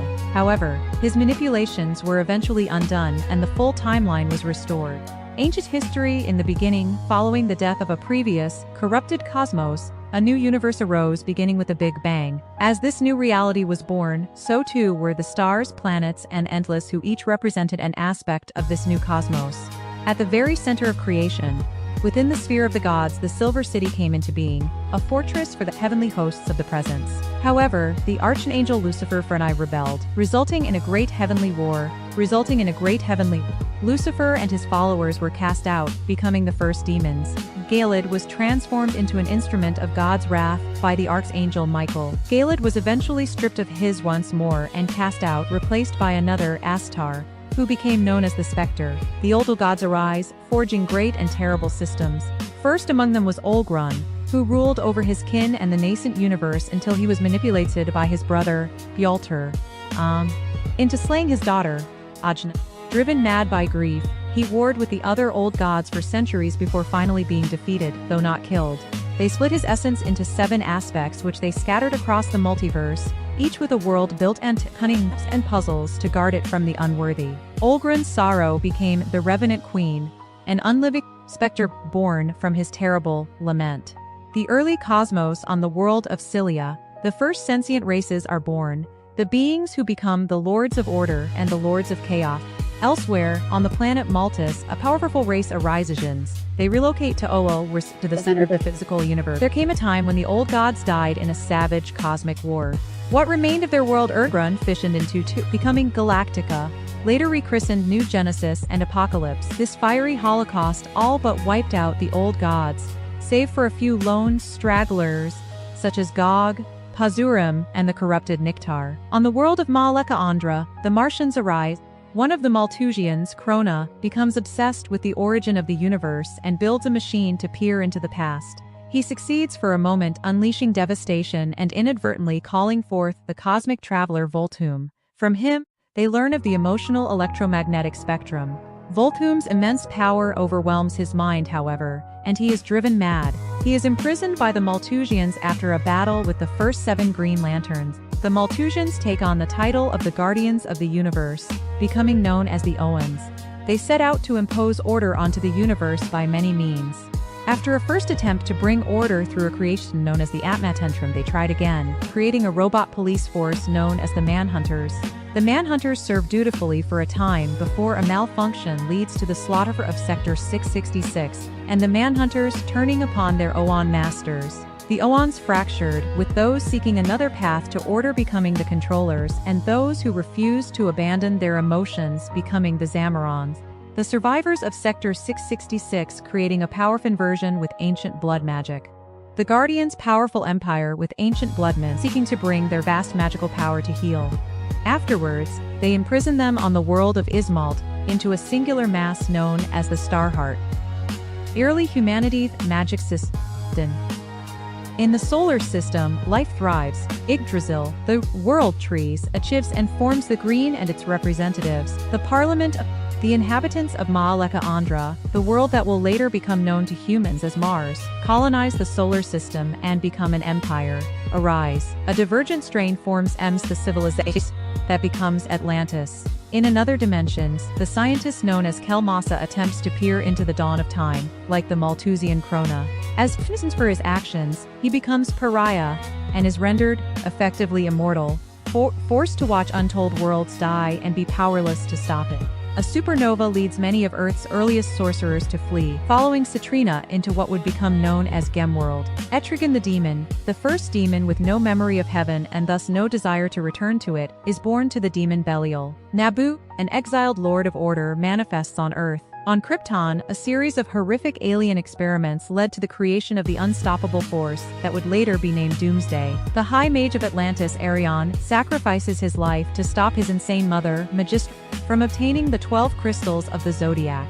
Resultingly, he is unable to prevent the sinking of Atlantis during the Great Deluge at the hands of Eclipso. Poseidonus and Tritonus survive the cataclysm, adapting to life beneath the sea. Other Atlanteans flee to the extra-dimensional Skartaris, founding the city of Shambhala. Other early humans become great tribes. Amongst the Bear tribe, the young Anthro rises to prominence, defending his tribe from marauders like Vandar Ag of the Blood tribe. Vandar, alongside several members of the Bear tribe, most prominently Clarn Arg, are exposed radiation from a mysterious meteor, granting each of them forms of immortality. Vandar grew to become the conqueror known as Vandal Savage, and Clarn eventually became the hero and as the Immortal Man. An amnesiac Bruce Wayne is briefly deposited in this era by Darkseid's Omega beams.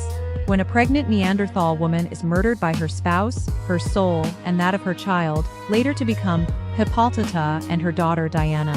A tribe of early humans, in what will one day be called Germany, encounters an alien artifact known as the H-Dial. The new gods visit Earth and experiment on an early human, creating Oraclus, the Earth's first superhero. Kong the Untamed is born on Dinosaur Island. The time of the ancients, the Titans Cronus and Rhea give rise to several children. Among them is Zeus, who rebels against Cronus, transforming him into a gnarled tree within Limbo, and banishing the other Titans into deep space. Zeus becomes ruler of Olympus, and takes Hera as his queen. Centuries later, the new god Uxus convinces the Olympians to divide their essence, giving rise to the gods of Rome. A collection of Earth's earliest sorcerers form the Circle of Eternity. Among their number is the aboriginal thunder god Mamergan, who becomes known as the wizard Shazam. Elsewhere, Namo Balewa rules over the lost land, the Flame of Life. The alien race known as the Reach visits Earth, leaving Sahiner the Scarab Kaji Dar. Behind the Scarab Kaji Da, a cybernetic artifact designed to snublant Ibis the Kempis of Albistic, Prince Amenhotep the mighty Ibis Vixers, becoming Ibis the Invincible. Prince defeated by the Mesu, known as the Black Pharaoh, Ibis and his wife, Taya, begin a 4,000-year-long period of suspended animation. In ancient China, a powerful mystical warlord known as the Devil Nezha rises. In turn, 4 champions rise to meet him, becoming the League of Warriors known as the House of Ji.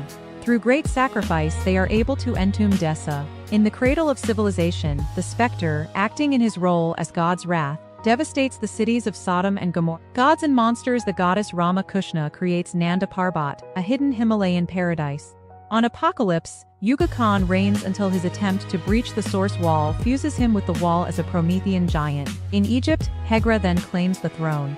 A member of the Kandaki tribe becomes the champion of Mamaragon. Pandora is manipulated into what would become known as Pandora's box, resulting in the release of the deadly entities known as the 7 deadly sins into the world. The sins are eventually re-imprisoned by Teth Adam, then known as the Mighty Adam. The being known as Qatar Deathbringer and the angel Shra reincarnate as the Egyptians Khufu Mat Qatar and Che Ara. After a Thanagarian ship crashes to Earth, Khufu and Che'ara are murdered by Hathset, who inadvertently entangles himself into their eternal cycle of reincarnation and rebirth. The mighty Adam murders the Circle of Eternity, but, unable to defeat his patron, instead weaves an enchantment upon him, keeping him sedated for centuries, a period during which he becomes known as He Who Sleeps. Later, the mighty Adam attempts to seize power in Egypt, resulting in a brief recorded in history as the mysterious user Care confronts Adam and exiles him from Earth, casting him into the depths of outer space. The Amazons are given life by a collective of Olympian goddesses: Aphrodite, Artemis, Athena, Demeter, and Hestia. The first Amazon to be born is Hippolyta, born from an ancient soul, one of the first women to be brought low by male. But she becomes their queen, ruling alongside her sisters Antiope and Atalanta. Surviving horrific violence at the hands of Hercules, they become the guardians of Doom's doorway on the Isle of Themyscira. Ramakan, Gamemne, Manitou Raven, the Anointed One, Sela, the Wailer, and Tezumak unite to defend a risen Atlantis as the League of Ancients. After 3,000 years of defending Earth from the forces of chaos, Nabu's human form reaches its end. In an attempt to heal, he places himself in suspended animation for more than 2,000 years in a pyramid built within the valley of Ur in Chaldea. The Homo Magi take refuge in a concealed valley in Turkey, which is hidden by a magical barrier. The African warrior Princess Sahaba is murdered in ancient Madagascar. The Druid priest, later known as Black Burr Thorn, witnesses the slaughter of his tribe at the hands of the Romans before he himself is trapped deep within Earth. The Roman centurion Longinus uses his spear to pierce the chest of Jesus Christ. In later years, this spear will become known as the Spear of Destiny. The Common Era, the Golden Gladiator, fights heroically in the Roman Colosseum. Marcus Aurelius, the man who will someday become the hero known as the Alpha Centurion, leaves Earth to represent Rome in an alien cultural exchange. With Merlin, is given the Eternity Book by his father the demon Belial and forges to knights the kingdom of Camelot. Among them are Sir Justin, the Shining Knight, and Brian Kent, known as the Silent Knight. Sue, half-sister of King Arthur, takes the name Xanadu. As Camelot falls a halt, Merlin binds his demon half-brother Etrigan to his human servant, Jason Blood. The mage Constantine sires 3 sons, ultimately sacrificing all 3 in his pursuit of the arcane. The Starheart falls to Earth in China during the dawn of the Song dynasty, where it is fashioned into a lamp by a mystic, who is later killed by local villagers. In defiance of his mother Hegra, Uxas secretly marries Suli. Fearing that the gentle Suli provoked weakness in Uxas' heart, Hegra has the torturer Desaad murder Suli. After her death, Hegra commands that her son marry Tigra. Uxas gains control of the Omega Force and slays his brother Drax, taking the god named Darkseid. He places his pregnant wife a hyperfreeze prison and claims the throne of Apocalypse for himself. The hero known as the Viking Prince sailed unknown seas in search of high adventure. Arax, son of Thunder, is rescued by Vikings exploring America and brought to Europe, where he becomes a swashbuckling adventurer. A motley crew of adventurers and immortals including Jason Blood, Madame Xanadu, the Horsewoman, Al Jabber, and the Amazon exile known as Exaristos, form the Demon Knights as their paths converge in a small village in the path of the horde of the questing queen and the ancient mage, Mordru. They later battle Morgaine Le Fay and Lucifer himself. Over the following decades, the group falls apart and later reassembles to defeat the first vampire Ion, Cain and his undead horde as it marches on Paradise Island. They ultimately discover the hiding place of the Holy Grail. The new god Hemon discovers the X element and develops the technology known as the Mother Box and the Boom Tubes. An early Mother Box forms the core of the Celestial City, also known as Supertown, built as a citadel for the citizens of Galactica above the largely ruined New Genesis. The Manhunters extend their influence to Earth, giving rise to the cult of the Manhunters. On Ma'alika Andra, the White Martians rise to prominence. In England, Robert Fitzhugh becomes the outlaw known as Robin Hood. The first Brother Blood arises in Zandia. Elsewhere, a group of pacifists led by the mystic Azar establish the other-dimensional city of Azarath. In the lands that would eventually become known as North America, Saganawana is empowered by a fallen Meteorite and becomes Super Chief. In Africa, a troop of gorillas come into contact with an extra-dimensional power that granted them super intelligence and psychic abilities. Subsequently, they build a futuristic city that would come to be called Gorilla City, living in secret for centuries. The Renaissance in Arabia, a physician discovers Lazarus, mysterious pools that could prolong life and resurrect those who have died. He becomes Ra's al Ghul, the immortal master of the notorious League of Assassins. In time, he also creates the League of Shadows and the League of Lazarus. He develops lasting feuds with fellow immortal Savage and the Orgum family. The Order of Saint Dumas, an offshoot of the Knights Templar, recovers a fallen mother box from a battle between two new gods. They use this device to imbue semi-monstrous agents inspired by Christian angels, most notably the Azraels, with a supernatural ability and discipline known as the System. Andrew Bennett, a minor English nobleman, is cursed with vampirism. He spends the next 4 centuries combating the cult of the Blood Red Moon, which is led by his former love Mary Seward, also a vampire thanks to Bennett, who calls herself Mary the Queen of Blood. The colonial era in America. The city that would come to be known as Gotham is founded, sometimes referred to in those early days as Gotham. A time lost, amnesiac Bruce Wayne finds his way into this era. One of their victims, the Wayne family for generations, curses the Waynes born in Limbo Town. Keith Everett, the Witch Boy, is born in Limbo Brigands. Malefa-Ak, the evil brother of Jean Johns, creates Ronmir's curse. Late H. Ronmir's curse, releasing it upon his kinsman on Mars. The telepathic flame plague spreads through the Martian populace, wipe the planet clean. Among the dead are Johns' family. As he wanders through the ruins, Johns is pulled through time and space by an invention created by a scientist many centuries since. Englishman John Valor sets sail as the Black Pirate, eventually succeeded by his son, Justin Valor. Captain Fear also prowls the seas. During America's Revolutionary War, the legends of Tomahawk, his partners Dan Hunter and Miss Liberty, and Tomahawk's Rangers spread across the burgeoning frontier. Tomahawk and his wife, Moon Fawn, raise a son who eventually becomes the pacifist frontiersman known to the world as Hawk, son of Tomahawk. Elsewhere, a Caucasian child with red hair is taken in by a Native American tribe and raised as Firehair. Max Crandall is granted superhuman speed and a connection to the cosmic speed force by a Blackfoot shaman. He uses his skills to protect natives and settlers from each other as Awahota, or the Windrunner.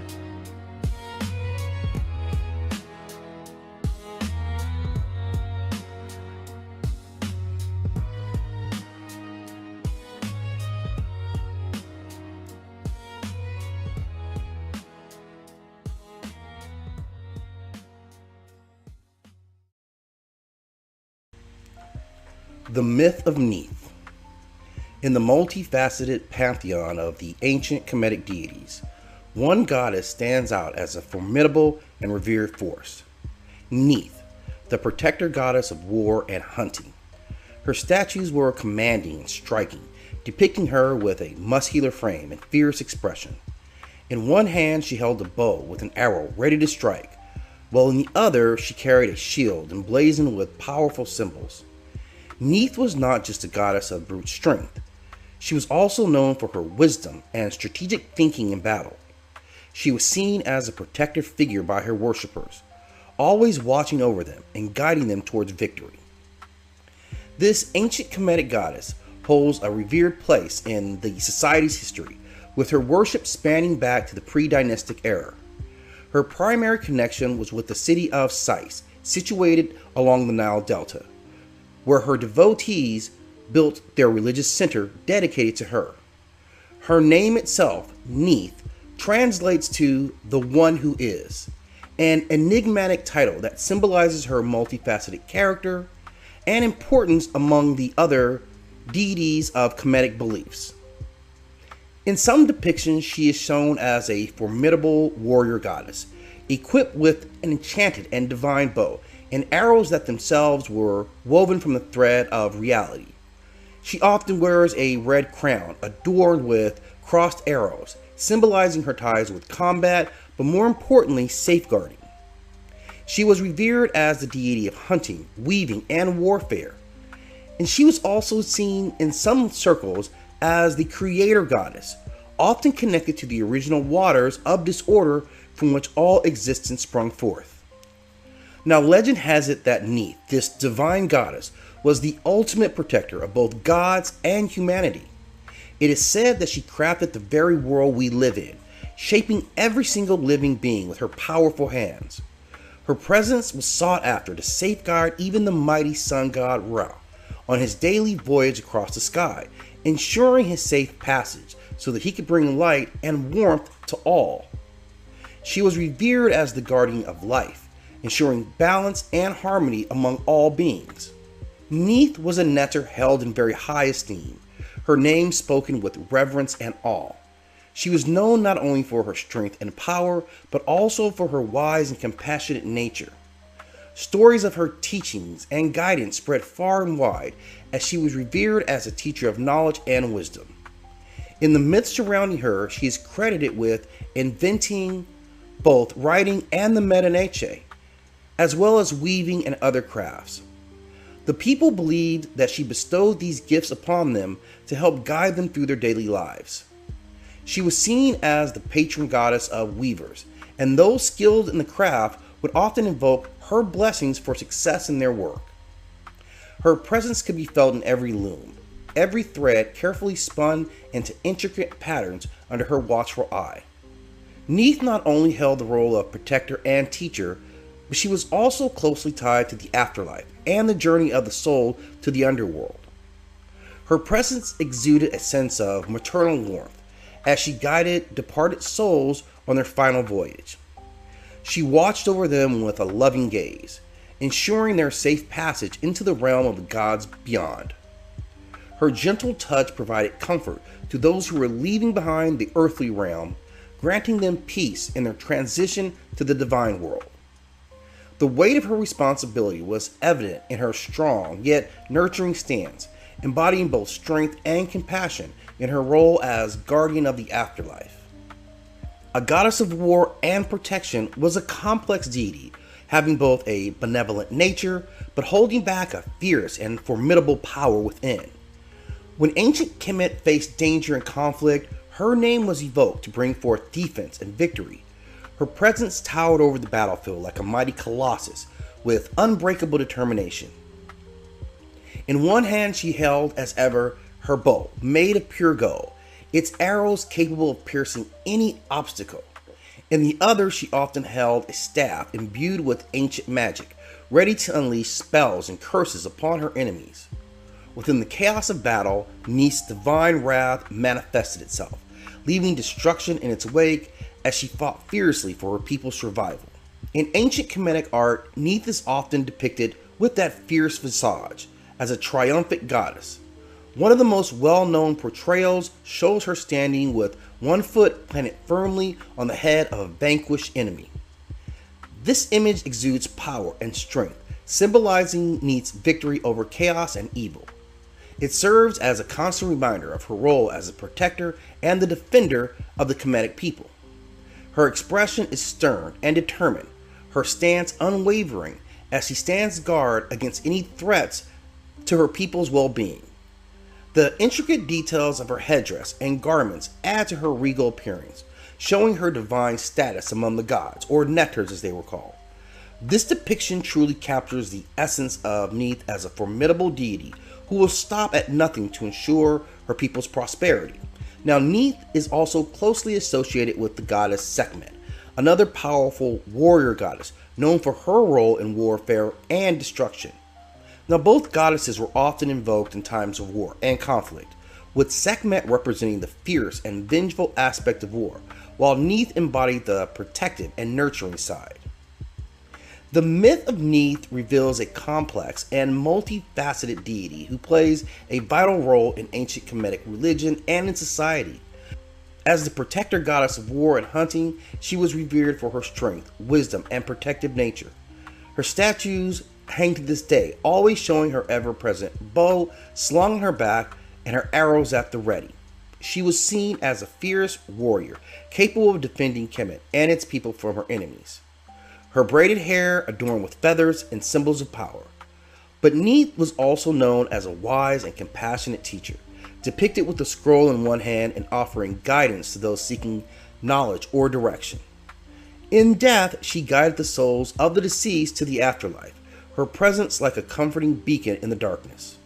Neith's enduring legacy as a powerful and benevolent goddess continues to be celebrated and revered by modern scholars and enthusiasts of ancient Kemetic mythology, eager to uncover more about this enigmatic deity, the warrior goddess, blessed with the greatest of beauty and the sharpest of minds. Njord, Lord of the Quiet Sea. Not a god of thunder, not a god of war, not a god of apocalypse. Njord is a god you feel before you see. He arrives with the wind, not violent wind, the kind that fills sails, the kind that turns a stranded ship into motion, the kind that whispers, go. Njord is a god of the sea, but not the raging sea. He governs the open waters that allow passage. He governs trade routes, safe return, maritime wealth. He is the breath inside the Viking world. Without wind, there is no raids. Without ships, there is no empire. Without safe harbor, there is no survival. Njord is not conquest, he is circulation. He belongs to the Vanir, the older gods of fertility and abundance. Before the warrior gods dominated Norse myth, the Vanir ruled cycles, growth, prosperity. When Aesir and Vanir went to war, the conflict did not end in annihilation. It ended in exchange. Njord was sent to live among the Aesir as a peace hostage. Let's think about this. The god of wealth and wind becomes the bridge between divine families. He was not conquered, he was integrated. And from that moment forward, even the war gods depended on him. Njord is also father of two of the most powerful deities in Norse cosmology, Freyr and Freya. Freyr governs harvest, kingship, and peace. Freya governs love, desire, magic, and even claims half of the honored dead. Njord is the root of the prosperity line. He is the quiet patriarch and the fertility power. He is the most human story in his marriage. Njord marries Skandi, the goddess of winter. She loves the mountains. He loves the sea. They try to compromise. 9 nights by the ocean, 9 nights in the mountains. In the mountains, Njord cannot sleep. The wolves howl. The air is too sharp. But by the sea, Skandi cannot rest. The gulls scream. The waves never stop moving. They part ways, not from hatred, but from elemental incompatibility. Sea and stone, tide and frost. Njord is movement. Skandi is stillness, and stillness cannot hold the tide. Symbolically, Njord represents something rare in Norse mythology. Stability without stagnation, prosperity without plunder, movement without chaos. He is not the storm, he is the space between storms. He is a god of flow, and flow is power. And he stands at the edge of Njord at sunrise. Long ships behind him, salt winds lifting silver hair. No lightning, no roar, just tide moving in and out. Njord does not command the sea, he understands it. And in that world obsessed with battle, the quiet sea outlasts the storm.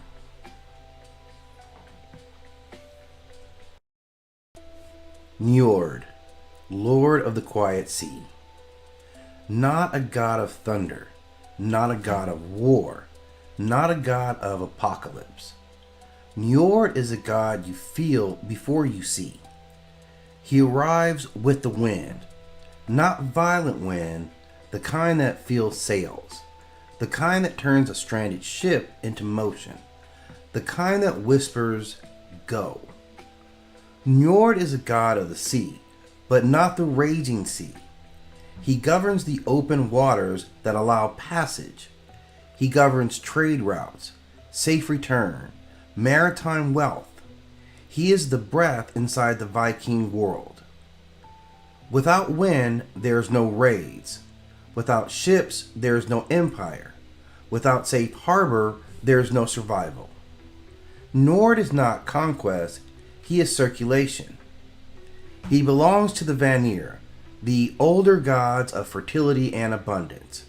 Before the warrior gods dominated Norse myth, the Vanir ruled cycles, growth, prosperity. When Aesir and Vanir went to war, the conflict did not end in annihilation. It ended in exchange.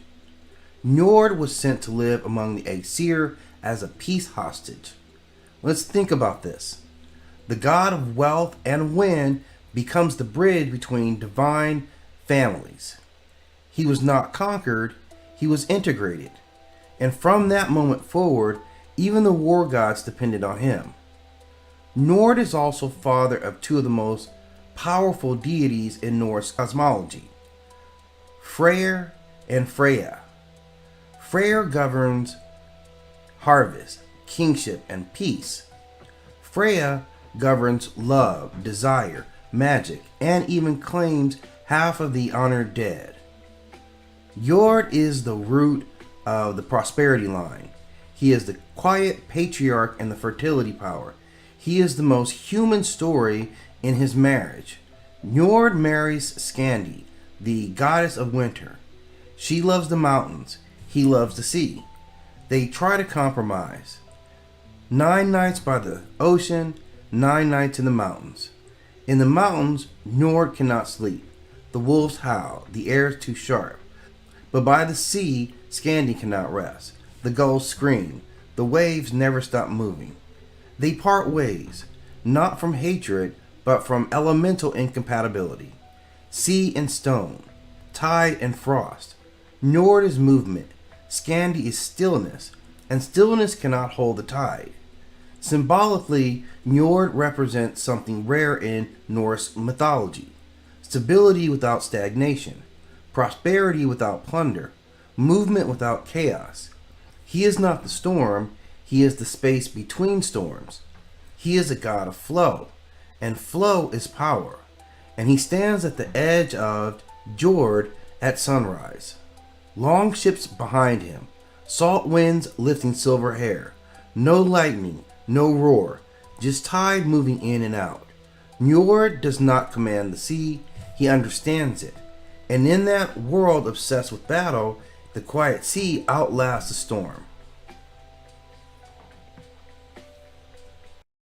Njord, chronological archive myth entry. Njord, pronounced Njord, is a Norse sea god associated with wind, maritime wealth, and safe passage. His mythology reflects both ancient fertility traditions and the later Viking Age expansion culture of Scandinavia. The earliest possible roots of Njord may reach back before the 1st century Common Era. In 98 Common Era, the Roman historian Tacitus recorded the worship of a Germanic earth goddess named Nerthus in his work Germania. Many scholars believe Njord may be connected to this earlier deity. Linguistically, their names are related. Some researchers suggest that Njord may represent a later masculine development of an older fertility god or goddess within early Germanic religion. In mythic time, Njord belongs to the Vani, a group of gods associated with fertility, prosperity, and natural cycles. At some point in divine history, war breaks out between the Vani and the Aesir, the warrior gods of Asgard. The conflict ends not in destruction, but in truce. As part of a peace exchange, Njord is sent to live among the Aesir. This event marks his integration into the dominant Norse divine order. From that point forward, he is recognized as a god of the sea, wind, and wealth. His role becomes essential in a culture dependent on ships and trade. Njord later marries the giantess Skadi. She chooses her husband by looking only at the feet of the gods, believing she is selecting the god Balder. Instead, she chooses Njord. They attempt to share their homes. 9 nights are spent by the sea, where Njord feels at peace but Skadi cannot rest. 9 nights are spent in the mountains, where Skadi thrives but Njord cannot endure the howling wolves and cold air. The marriage ends in separation, symbolizing the tension between sea and mountain, movement and stillness. Njord is also identified as the father of Freyr and Freyja, 2 of the most prominent deities in Norse mythology. Freyr governs harvest, kingship, and peace. Freyja governs love, magic, and receives half of the honored dead in her hall. Through them, Njord's influence extends into fertility, prosperity, and divine authority. During the Viking Age, approximately 800 Common Era to 1100 Common Era, Njord's importance would have been significant in maritime societies. Place names in Sweden and Norway suggest cultic reverence. Sailors and traders likely invoked his protection for safe voyages and favorable winds. After the Christianization of Scandinavia in the 11th century Common Era, active worship of Njord declined.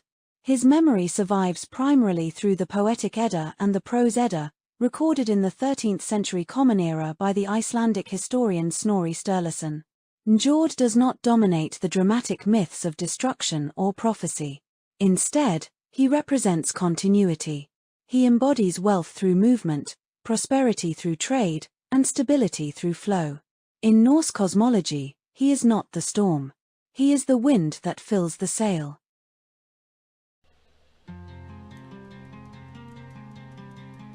There was a time when light didn't have a voice. There was a time where the sky itself did not stretch across existence. But there still was a presence, not empty and not silent, but waiting. She is not fear of the darkness. She is the darkness that allows everything else to exist. This is Nyx. Nyx is not introduced into the world. She was already there before the world actually began. Born from chaos, she is among the first realities to take form. Not shaped, not chosen, and not crowned. She simply is. And this is what makes her very different from other gods like Zeus or Athena. They rule within the system. Nyx exists before the system had rules. Now, Nyx is not just night, like sunset or sunrise. She is the space where sight fails, the moment before awareness, the unseen layer behind reality. She is not darkness as absence, she is darkness as presence. The kind that wraps around you, not to destroy you, but to remind you how small your light really is. She is the mother of the inevitable. Nyx does not wage war. She does not seek worship. She does not intervene. She creates. And what she creates tells you everything about her nature. She creates sleep, death, fate, doom, and retribution. Through figures like Hypnos and Thanatos, Nyx became the origin of the forces that no god, no king, and no mortal can ever escape. She does not power the acts, she is the power that guarantees. There was a moment where even the great Zeus hesitated. Quietly, but very revealing. The king of the gods, Zeus, rises in anger, ready to strike. But his target hides within Nyx. And Zeus stops. No thunder, no punishment, no defiance. Because even he understands something very fundamental. You don't fight the night, you wait for it to pass. Nyx is the archetype of infinite depth. She represents the subconscious mind, the unseen forces shaping reality, the emotional and psychological unknown. She is the place where dreams are born, fears take shape, and ideas begin than more than just words.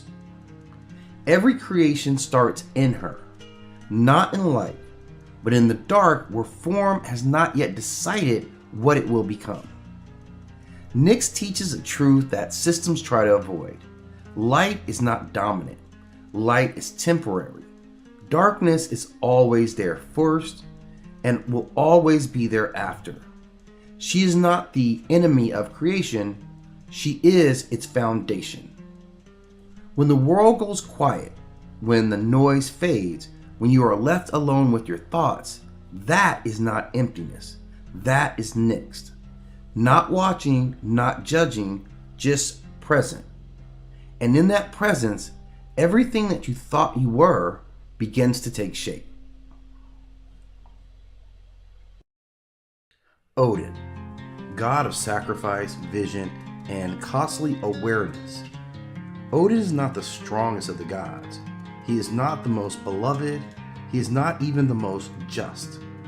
But Odin is the god who understands. And in Norse mythology, understanding is never free. Now, Odin is known by more names than any god in the Norse world. He is Allfather, not because he rules gently, but because he sees broadly. He is Har, the High One, Grimnir, the Masked One, Wanderer, One-Eye, Lord of the Gallows, God of Ruins. Each name reflects a different angle of perception. Odin does not remain fixed in one identity because awareness itself is unstable. To see more, one must become more. And sometimes one must disappear.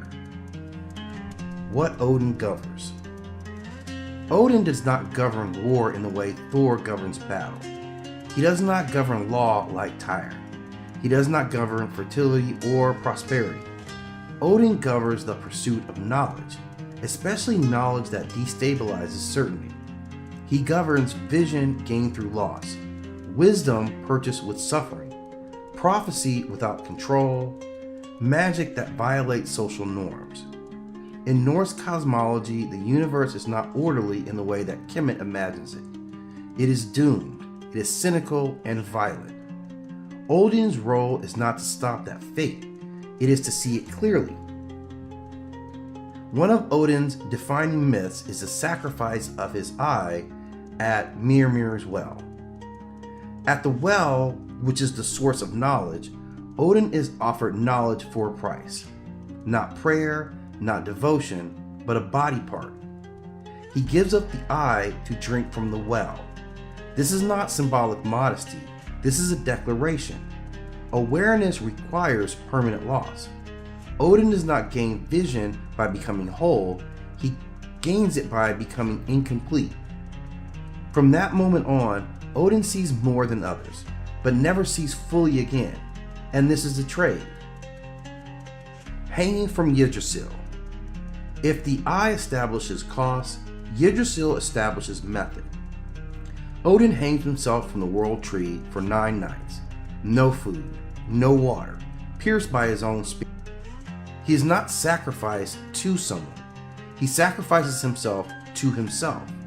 This is not martyrdom, it is initiation. Through suffering, Odin perceives the ruins, symbols that encode reality itself. Language not as communication, but as structure. Here, Odin briefly overlaps with Thoth. Where Thoth records structure, Odin bleeds into it. Now, these ruins are not letters. These are not decorations. These are principles. Each ruin is a function of reality, a force that can shape events if understood correctly. Odin does not invent them, he uncovers them. And once uncovered, they cannot be forgotten. This is the reoccurring theme of Odin's awareness. Once you see, you cannot unsee. Odin practices Seor, a form of magic associated with fate, perception, and manipulation of outcomes. In Norse society, Seor is considered unmanly, taboo, dangerous. Odin practices it anyway, and this is critical. Odin is willing to violate social norms, gender roles, and divine expectations for the sake of understanding. Awareness does not respect comfort. And Odin in Ragnarok figures into all of this. Perhaps the most important aspect of Odin's cosmic awareness is this. He knows Ragnarok is coming. He knows the gods will fall. He knows the world will burn. He knows he will be devoured by Fenrir, and he cannot stop it. This is not failure. This is clarity. Odin's awareness is not about control. It's about comprehension without illusion. He prepares not to prevent the end, but ensures something survives. But Odin is not a savior. He does not save the world. He gathers knowledge, he gathers warriors, he gathers stories. Valhalla is not a paradise. It is a preparation. Odin's role is to make sure the universe understands itself as it ends. This is a different kind of responsibility. Odin's archetype echoes far beyond Scandinavia. He resembles wandering sages, one-eyed seers, trickster initiates. sacrificial knowledge figures. In modern psychology, he appears as the archetype of the knowledge seeker who pays too much of a price. In literature, he is a mentor who knows the cost but does not soften. In modern terms, Odin represents the consciousness that chooses awareness even when it hurts. He is the voice that says, you can know, but it will change you. You can see, but you will lose comfort. You can understand, but you cannot go back. He is not moral reassurance. He is consequence. Odin is not a god of victory. He is the god of vision earned through sacrifice. He stands at the center of the universe that cannot be saved, only understood. And he chooses understanding anyway. That is his power, not through domination, not through force, but the willingness to see clearly even when the truth demands blood.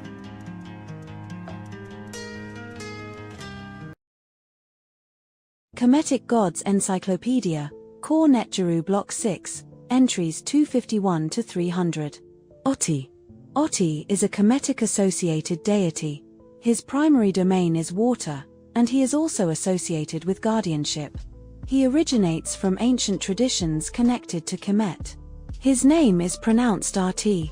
He represents protective aquatic forces. Anukis. Anukis is a Kemetic goddess. Her primary domain is the Nile cataracts, and she is also associated with fertility.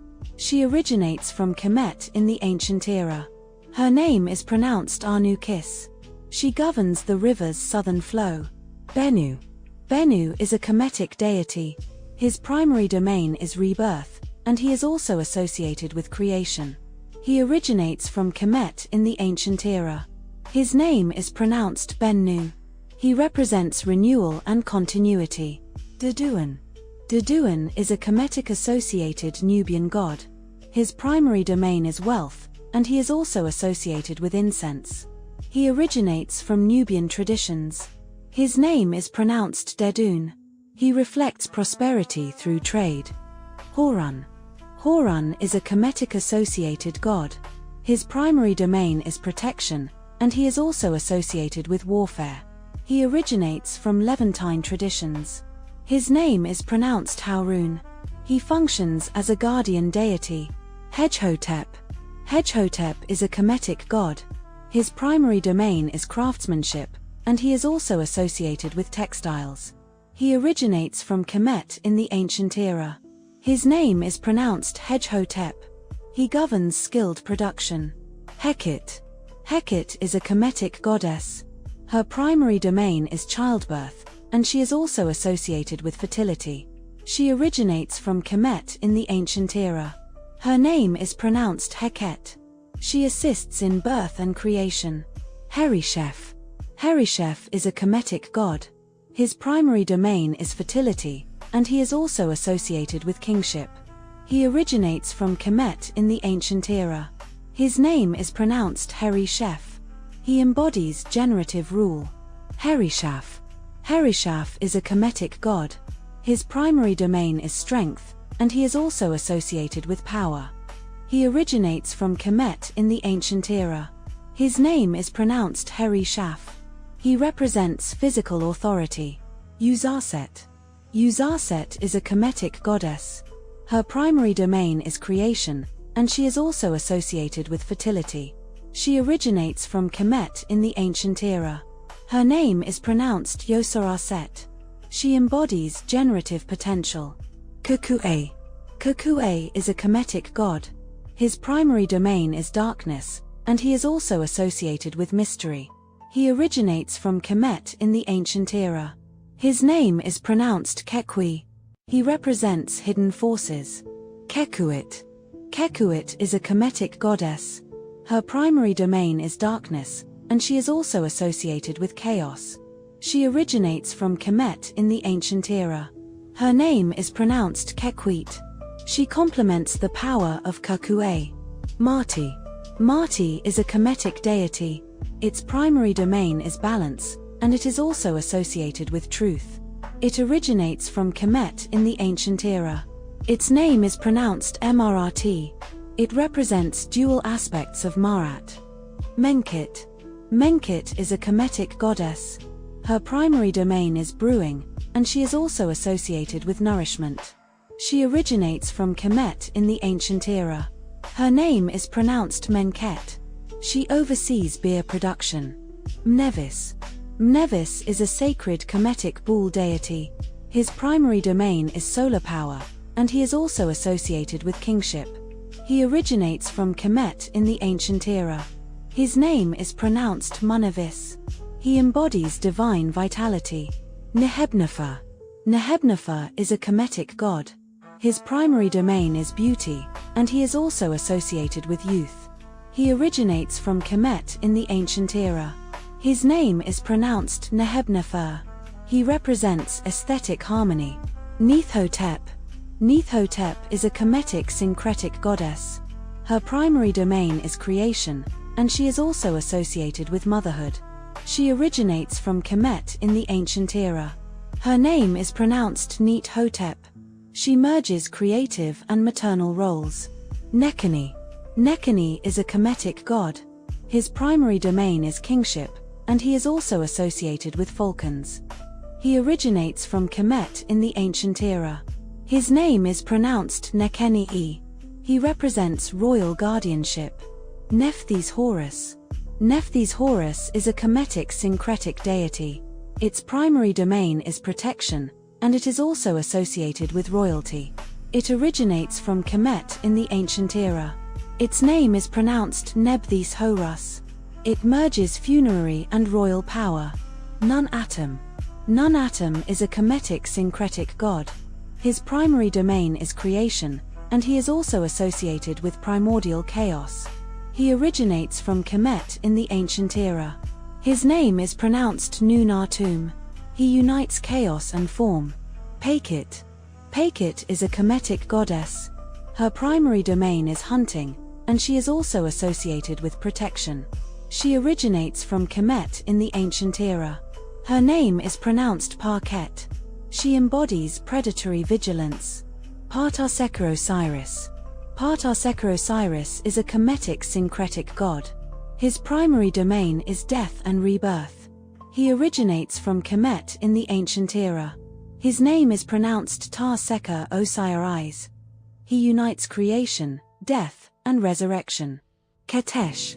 Ketesh is a Kemetic goddess. Her primary domain is sexuality, and she is also associated with pleasure. She originates from Kemet in the New Kingdom. Her name is pronounced Ketesh. She reflects foreign influence. Reshep Osiris. Reshep Osiris is a Kemetic syncretic god. His primary domain is war and the afterlife.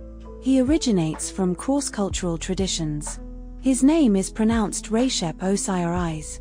He merges martial and funerary roles. Satetanukit. Satetanukit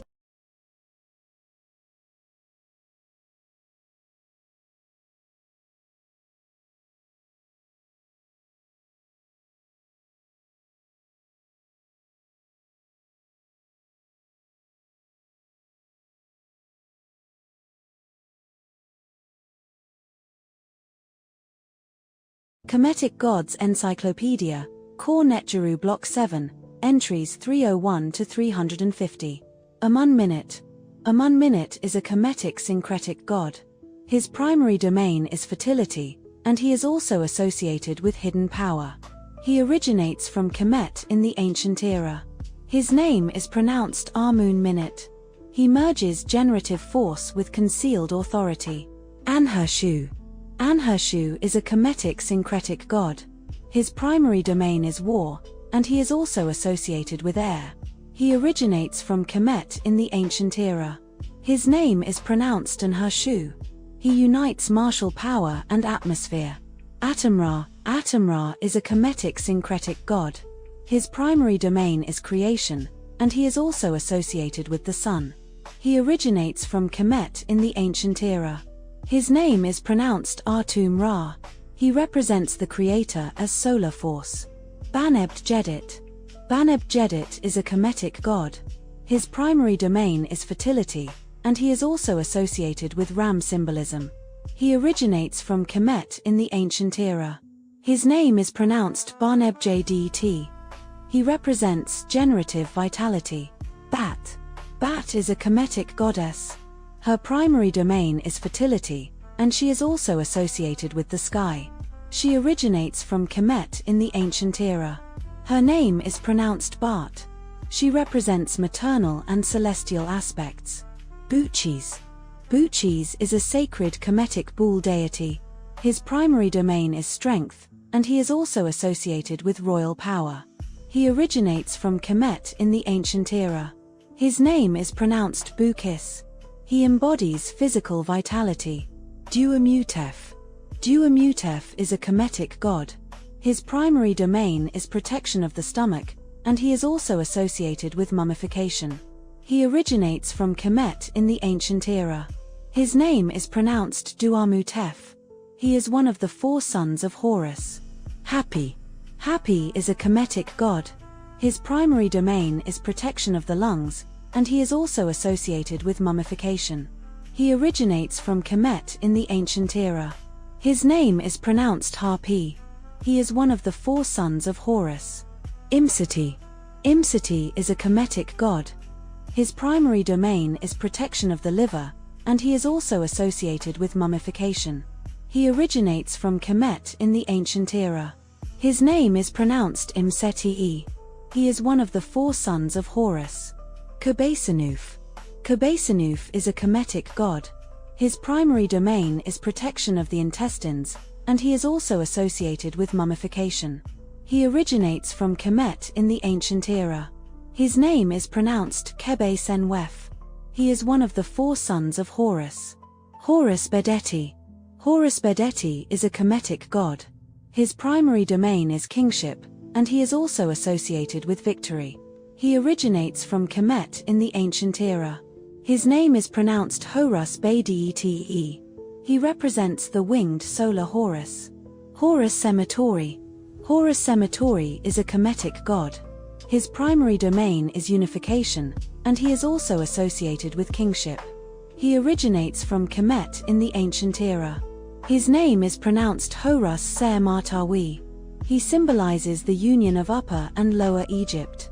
Knumra. Knumra is a Kemetic syncretic god. His primary domain is creation, and he is also associated with the sun. He originates from Kemet in the ancient era. His name is pronounced Kenum Ra. He merges craftsmanship with solar life. Khonsu Thoth. Khonsu Thoth is a Kemetic syncretic god. His primary domain is time, and he is also associated with wisdom. He originates from Kemet in the ancient era. His name is pronounced Khonsu Thoth. He unites lunar motion and intellect. Mahes. Mahes is a Kemetic god. His primary domain is war, and he is also associated with lions. He originates from Kemet in the ancient era. His name is pronounced Emahes. He embodies ferocious protection. Mentura. Mentura is a Kemetic syncretic god. His primary domain is war, and he is also associated with the sun. He originates from Kemet in the ancient era. His name is pronounced Mentu Ra. He represents solar aggression. Montu Horus. Montu Horus is a Kemetic syncretic god. His primary domain is warfare, and he is also associated with kingship. He originates from Kemet in the ancient era. His name is pronounced Montu Horus. He merges battle and royal authority. Nefertum. Nefertum is a Kemetic god. His primary domain is beauty, and he is also associated with healing. He originates from Kemet in the ancient era. His name is pronounced Nefertum. He represents youthful perfection. Osiris Ra. Osiris Ra is a Kemetic syncretic god. His primary domain is rebirth, and he is also associated with the sun. He originates from Kemet in the ancient era. His name is pronounced Osiris Ra. He unites resurrection and light. Partartatanen. Partartatanen is a Kemetic syncretic god. His primary domain is creation, and he is also associated with the primordial mound. He originates from Kemet in the ancient era. His name is pronounced Tartartanen. He merges craftsmanship and emergence. Raratum. Raratum is a Kemetic syncretic god. His primary domain is the sun, and he is also associated with creation. He originates from Kemet in the ancient era. His name is pronounced Ra-Atum. He represents solar origin. Ra-Khepri. Ra-Khepri is a Kemetic syncretic god. His primary domain is rebirth, and he is also associated with the sun. He originates from Kemet in the ancient era. His name is pronounced Ra-Khepri. He represents dawn renewal. Ra-Horekti. Ra-Horekti is a Kemetic syncretic god. His primary domain is the sun, and he is also associated with kingship. He originates from Kemet in the ancient era. His name is pronounced Ra-Horekti. He unites solar and royal power. Sobekra. Sobekra is a Kemetic syncretic god. His primary domain is strength, and he is also associated with the sun. He originates from Kemet in the ancient era. His name is pronounced Sobek Ra. He merges ferocity with solar force. Thothamun. Thothamun is a Kemetic syncretic god. His primary domain is wisdom, and he is also associated with hidden power. He originates from Kemet in the ancient era. His name is pronounced Thotarmun. He unites knowledge and mystery. Thothpartar. Thothpartar is a Kemetic syncretic god. His primary domain is intellect, and he is also associated with creation. He originates from Kemet in the ancient era. His name is pronounced Thot-Tar. He merges thought and form. Wadjet Bastet. Wadjet Bastet is a Kemetic syncretic goddess. Her primary domain is protection, and she is also associated with royalty. She originates from Kemet in the ancient era. Her name is pronounced Wadjet Bastet. She merges cobra and feline guardianship. Wepwarit Horus. Wepwarit Horus is a Kemetic syncretic god. His primary domain is guidance, and he is also associated with kingship. He originates from Kemet in the ancient era. His name is pronounced Wepwawet Horus. He opens the way for rulers. Wazret Amun. Wazret Amun is a Kemetic syncretic goddess. Her primary domain is sovereignty, and she is also associated with hidden divinity. She originates from Kemet in the ancient era. Her name is pronounced Wozret Amun. She represents the Ban authority. Zoza. Zoza is a deified Kemetic king. His primary domain is kingship, and he is also associated with legacy. He originates from Kemet in the Old Kingdom. His name is pronounced Zosa. He represents enduring rule. Come back for part 8.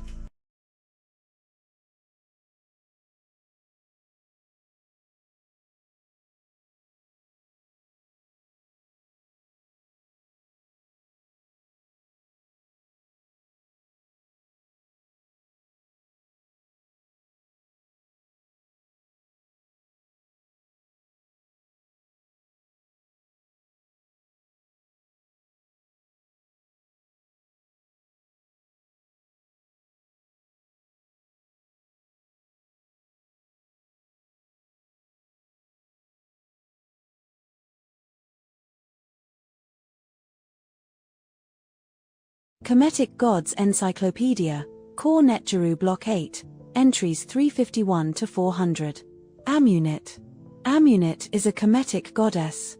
Her primary domain is hiddenness, and she is also associated with mystery.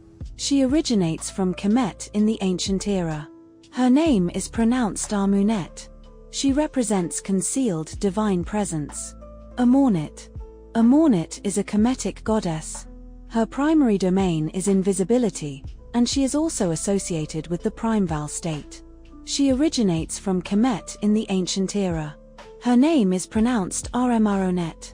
She embodies unseen beginnings. Anukit Satet. Anukit Satet is a Kemetic syncretic goddess. Her primary domain is the Nile, and she is also associated with fertility. She originates from Kemet in the ancient era. Her name is pronounced Anuket Sotet. She represents river abundance. Atum Khepri. Atum Khepri is a Kemetic syncretic god. His primary domain is creation, and he is also associated with transformation. He originates from Kemet in the ancient era. His name is pronounced Artum Kapri. He represents the cycle of becoming. Bastet Sekhmet. Bastet Sekhmet is a Kemetic syncretic goddess. Her primary domain is protection, and she is also associated with destruction. She originates from Kemet in the ancient era. Her name is pronounced Bastet Sekhmet. She embodies dual feline power. Jebshu. Jebshu is a Kemetic syncretic god. His primary domain is earth and air. He originates from Kemet in the ancient era. His name is pronounced Jebshu. He represents elemental balance. Happy Osiris. Happy Osiris is a Kemetic syncretic god. His primary domain is fertility and rebirth. He originates from Kemet in the ancient era. His name is pronounced Harpi Osiris. He unites nourishment and resurrection. Horus Akti. Horus Akti is a Kemetic god. His primary domain is the horizon, and he is also associated with the sun. He originates from Kemet in the ancient era. His name is pronounced Horus Akti. He represents the solar boundary. Isisitha.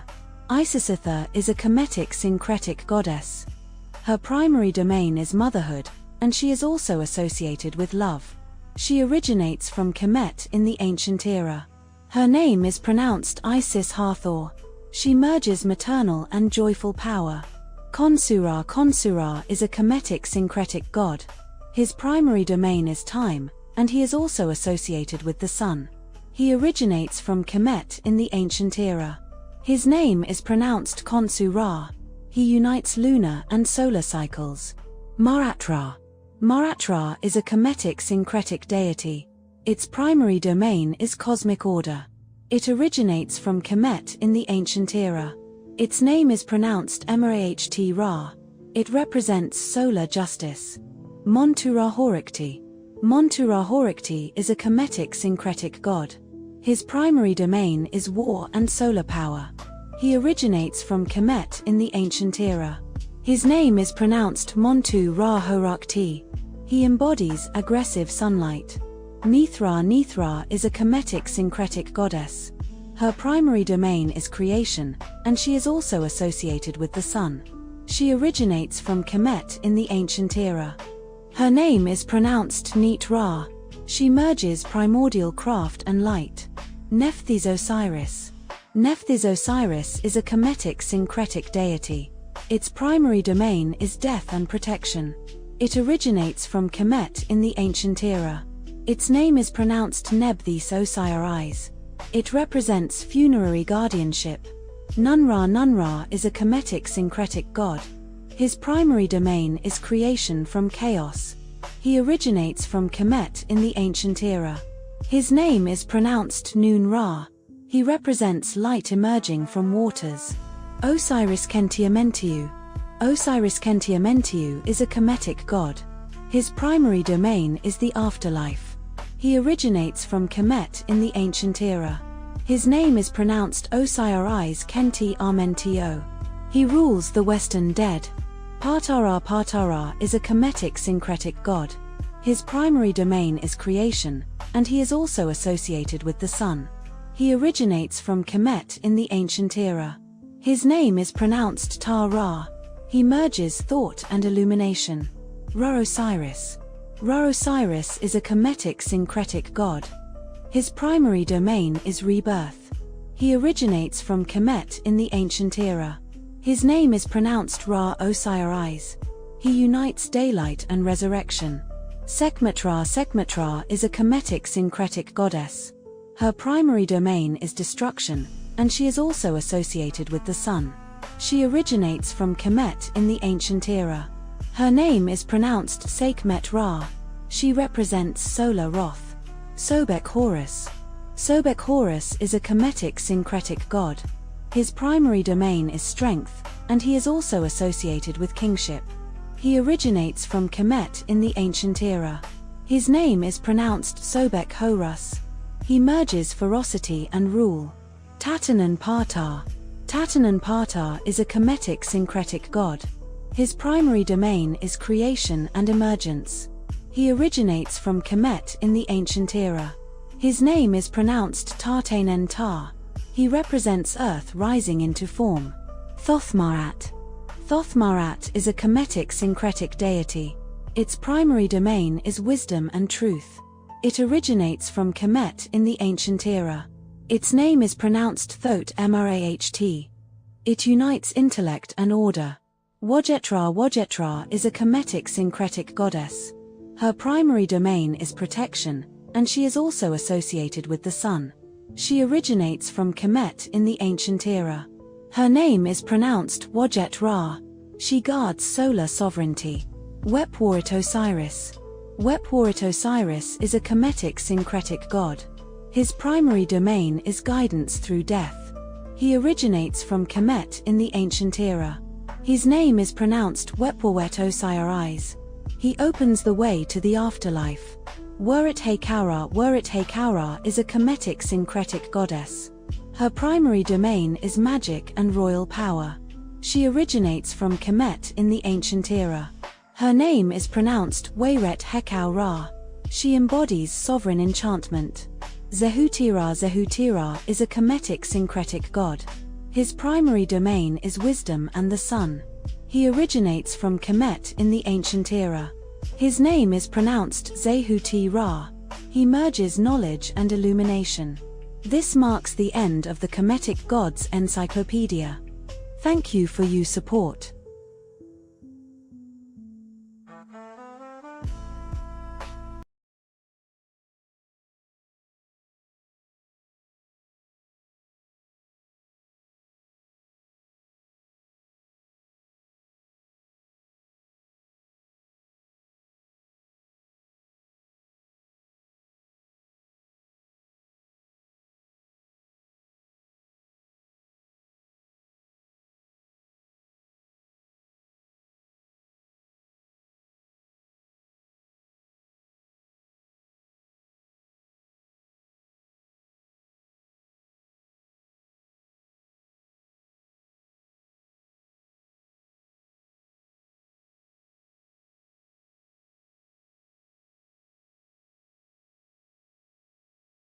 Katrina, when death learned to smile.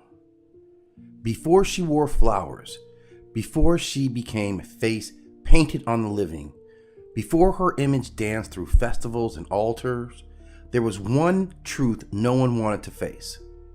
Death came for everyone. Kings and laborers, the adorned and the forgotten, those wrapped in silk and those wrapped only in earth. But the living feared death so deeply that they pretended it belonged only to the poor, the sick, the unseen. And so she appeared, not a monster, not a demon, but as a woman. La Katrina stood tall, bare-boned and beautifully dressed, wearing the elegance the living believed could save them. Her skull smiled beneath the fine hats and flowers, because no amount of gold could buy exception. She did not speak at first. She did not need to. Her presence alone was a lesson. She walked among the living during the days of remembrance, when the veil thinned and the dead were invited home. Children laughed at her image. Families placed candles and bread before her likeness. Music followed in her steps. And slowly, fear loosened its grip. La Katrina taught them something sacred. Death is not the interruption of life. It is the continuation of relationship. She carries no scythe. She demands no worship. She asks only to be remembered. Her flowers bloom in cemeteries because memory feeds the dead. Her painted eyes gaze gently because love does not end with breath. When names are spoken, when stories are retold, when laughter rises beyond grief, the dead rise again. Not in flesh, but in presence. La Katrina stands at the center of this exchange, not as a ruler, but as a hostess. She welcomes the ancestors. She reminds the living to eat, to drink, to dance, to live fully while breath still remains. Her smile is not mockery.